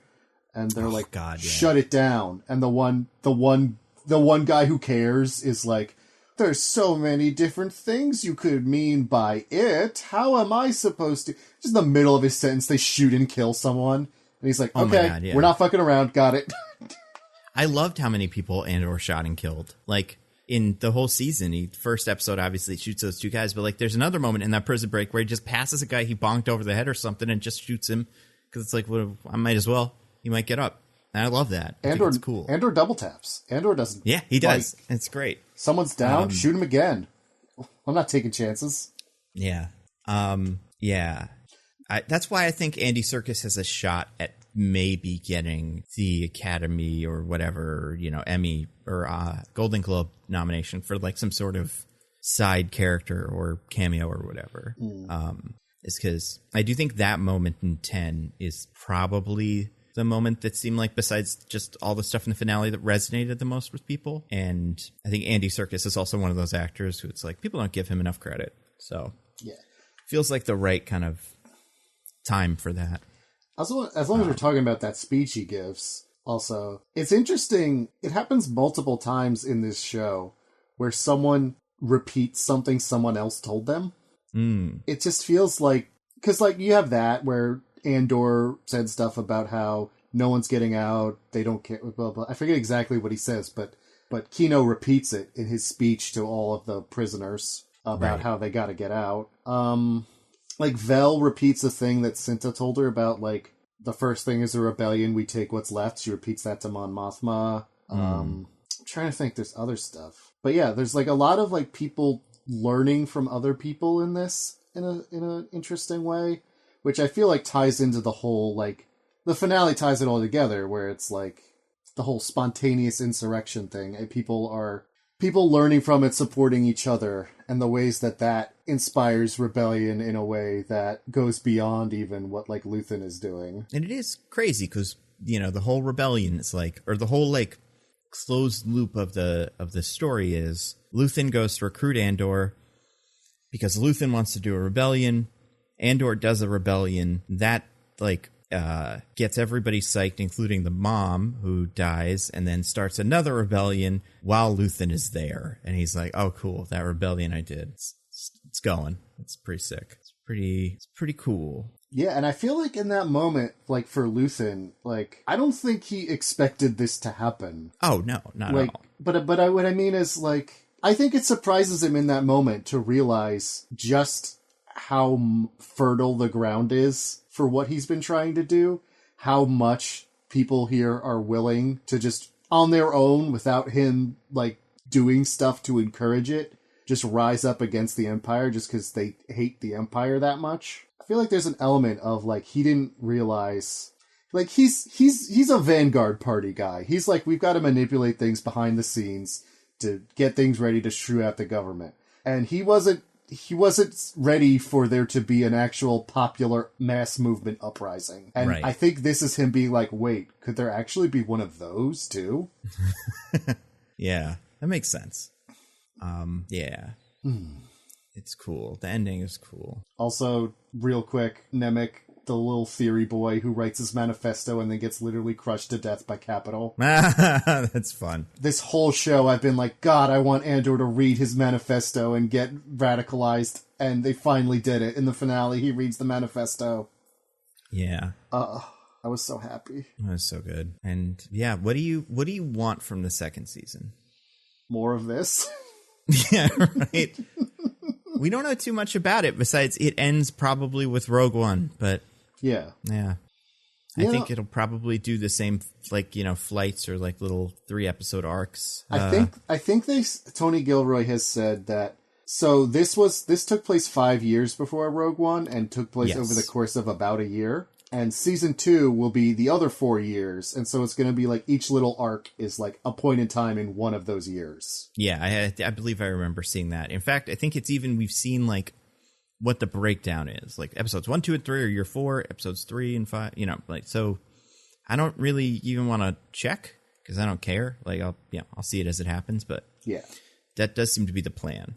So that's like, cool. That's a very different structure because the time skips are going to be more severe. But yeah, I mean, Andor's going to be in the rebellion now, right? He's not just a guy on the periphery. He's going to be in it. So I guess I hope we get a lot more of him doing spy shit, Yeah. I wonder, like, it doesn't seem like he himself is a figurehead in this rebellion, right? Like, people don't know his name. The Empire knows who he is. But even them, I'm like, I guess they know, after the, two lovebirds leave, they're going to be like, Andor's a problem. We got to get him. But like, he wasn't involved with what happened in the actual, rebellion on Ferrix directly. So it's not like, because I was kind of thinking he'll come out of this being I don't even know who this would be, but like the folk hero of the Empire who rebels real good. But it does seem like he can still be a spy. because very few people know he exists. Yeah. I mean, they only cared about him in the first place because he was the link they had to Luthen. They wanted to find Luthen. Right. He was just a means to an end. Yeah, I was wondering, like, I guess I was figuring maybe there'd be some point where someone, like, puts together that he was part of the Aldhani heist or something like that, or that he got out of the, you know, the famed, I don't remember what the prison's called, but the famed Prison Break was also something he was in, and people start putting together, like, oh my god, he's the fucking Forrest Gump of the revolution that's happening all over space, but... ISB does speculate that he was on Aldhani at one point. I remember that was, like, that was a part... Wasn't someone like, well, he had a beard, so it probably wasn't him, or something like that? No, it was the opposite. Conversation? It was after they genocide torture Bix, and so they have the info about when he came back to Ferrix for a little bit, and he's like, when he left Ferrix, he had a beard. When he came back, he was clean shaven, and the Aldhani heist people were clean shaven. So maybe he shaved his beard because he was a part of the Aldhani heist.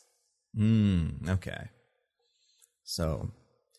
This is also when he says they have few eyewitnesses, which makes me think Sinta iced that kid.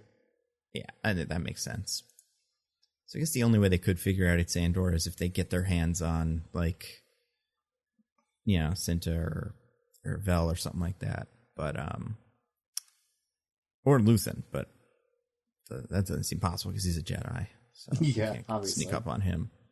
He'll just dump a bunch of shit in their fucking tractor beams. I like rewatching that scene was so fun because it's one of those scenes where you just don't know what he's doing. So you're like, what? You know, he's trying to get away. Why isn't he getting away? And it's like he's not getting away. He's, you know, doing all that stuff he's doing. It's great. That's also another moment of like. A guy who's like, leave it alone, and another guy who's like, nah, let's do it anyway. And like, they're both right. The guy like is like, if they had successfully done it, yeah, they just caught Axis, which is what they call, because they don't know Luthen is Luthen, obviously. It's what they call him. But the other guy who's like, let's leave it alone, is like, yeah, this guy's about to fuck your shit up.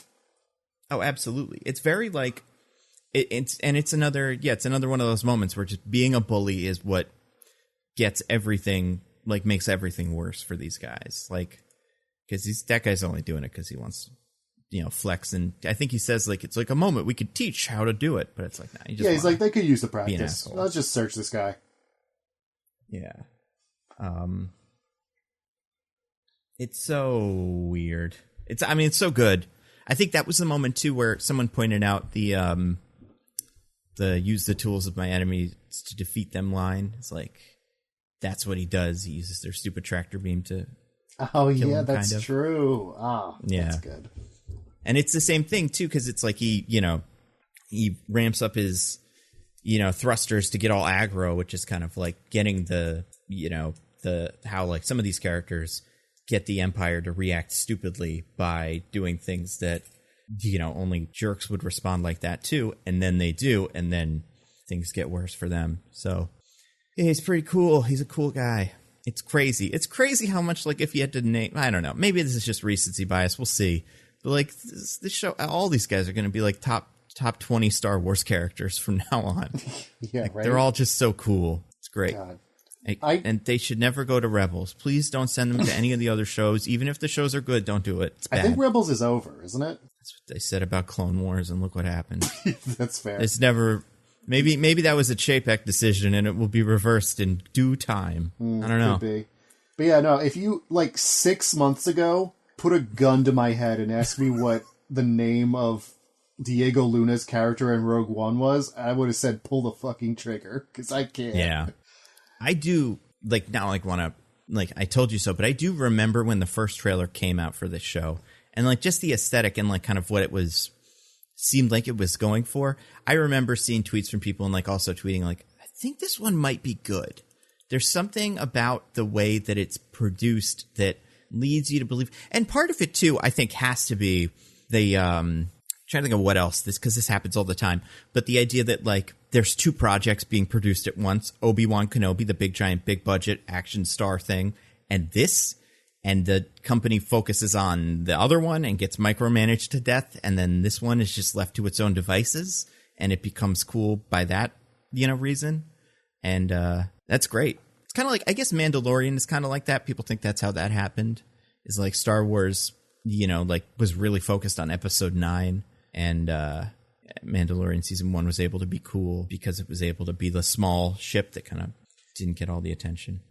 So what we need to do is sacrifice one legacy character every season of Andor. It's like you have to make like a Darth Maul show. Finally, the Darth Maul show everyone's always wanted. And it sucks, but it's fine because Andor is cool. Yeah, I'll take that trade-off. Absolutely. Oh, yeah. We just won't watch them. It's fine. Yeah. I barely watched Obi-Wan anyway. Like, I think I saw it. We'll watch it because we'll do an episode about it probably, but you guys don't have to. Yeah. It's a good deal. I was talking to actually friend of the show Alex Lee about this last night. There's so many Star Wars shows in development and like no movies. It's really weird. Well, because like it's not because of how bad the last one was, but it's just like strange considering how much money they all make. Yeah, I think they just got burned on how nobody liked any of the movies they made. And how all the actors hated them, so none of them wanted to do more. It's like a perfect storm of just, never mind, we won't make movies. But like, they've got a show coming out called The Skeleton Crew, which is the one made by the John Watts, the Spider-Man director. There's that show The Acolyte, which I don't know very much about, but I know Manny Jacinto's in it. And it's got like I think it's like a High Republic kind of thing. Obviously, we got Mando season 3. We got Ahsoka, or however you're supposed to say her name. All those things are happening. And there were a couple movies that were like, take a Waititi movie. And who knows if that's happening. The one by the Game of Thrones guys, that one's probably gone. Patty Jenkins, hers might still happen, but it's just like every time someone's about to make a Star Wars movie, they make a huge flop, and then the whole thing is thrown into jeopardy. Because even Colin Trevorrow in episode 9 was that. He made Book Henry, and they were like, well, we can't let you do it. Yeah. Wild. And like, I know people blame Kathleen Kennedy for everything Star Wars, and it's definitely not her fault, but it is insane. It must be insane as like a producer to have to fire every other director on a project. Because maybe she's right. Maybe they're all bad in that. I mean, Trevorrow, like Jurassic World's Dominion or whatever. So it's like, what were we was his Rise of Skywalker going to be that much better? But just this idea that it's like, yeah, they fired the guys from fucking Solo and Rogue One, and it's wild. And yet they made this and it's cool. So it's all worth it.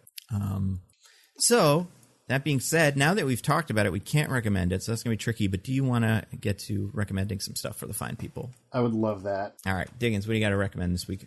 I mean, besides Andor, which I've... Yeah, besides Andor, which I remember, I think I wrecked first, and then I forget how it came around, but I think it was one of us definitely. Yeah. But besides that...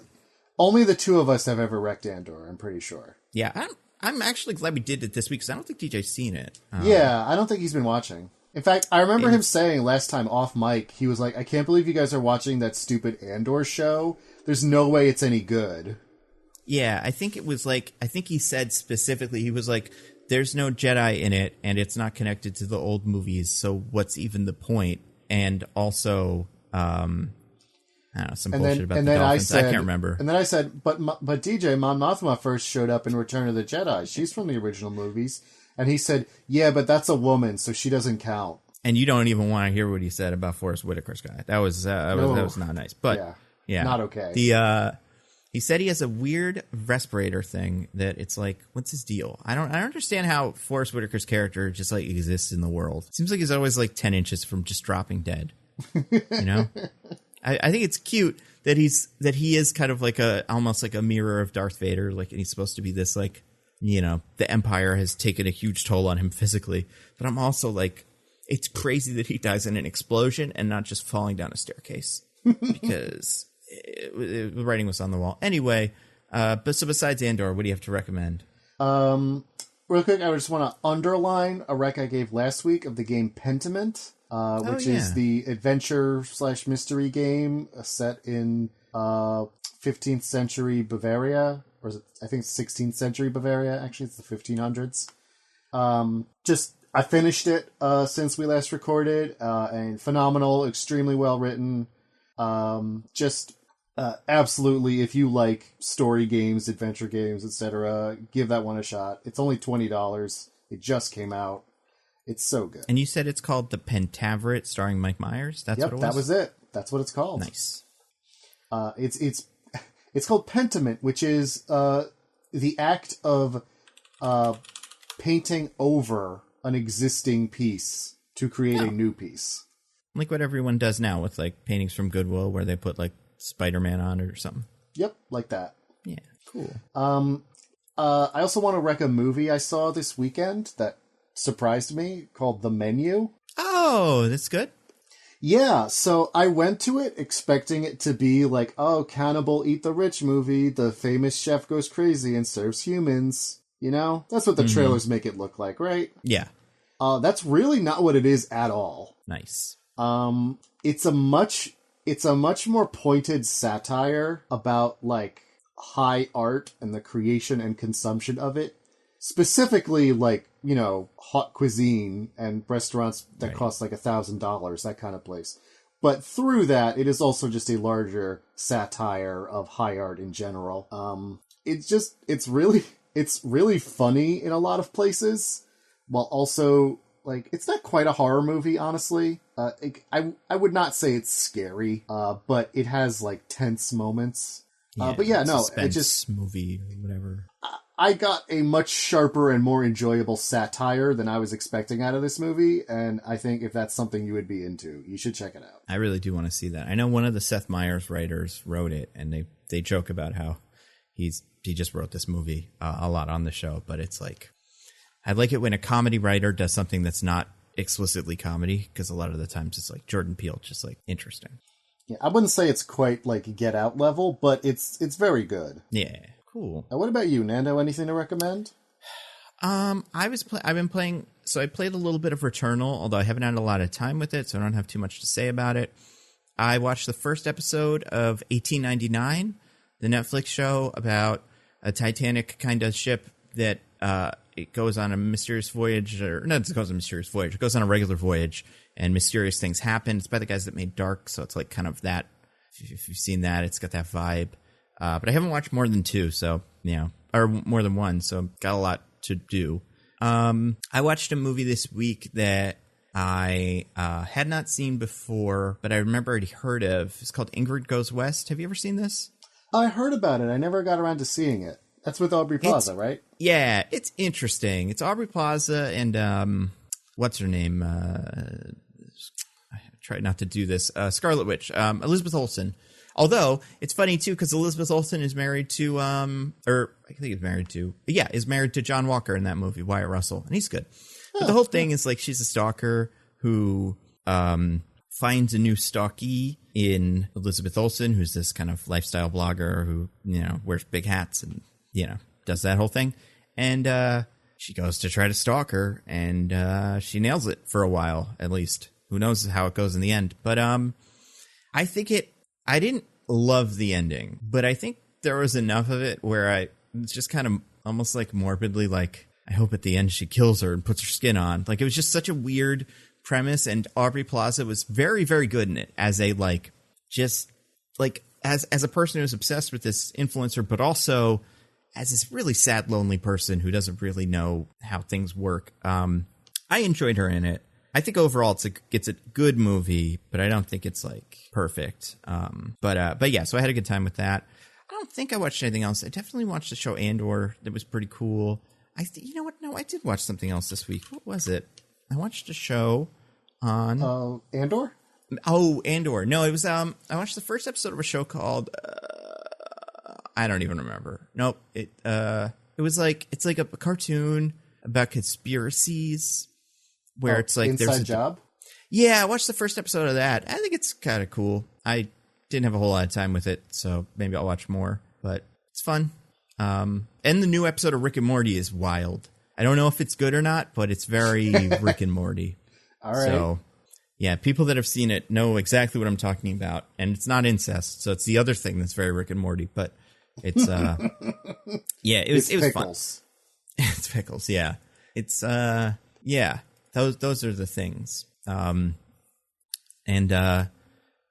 what are we doing next week? That's a great question.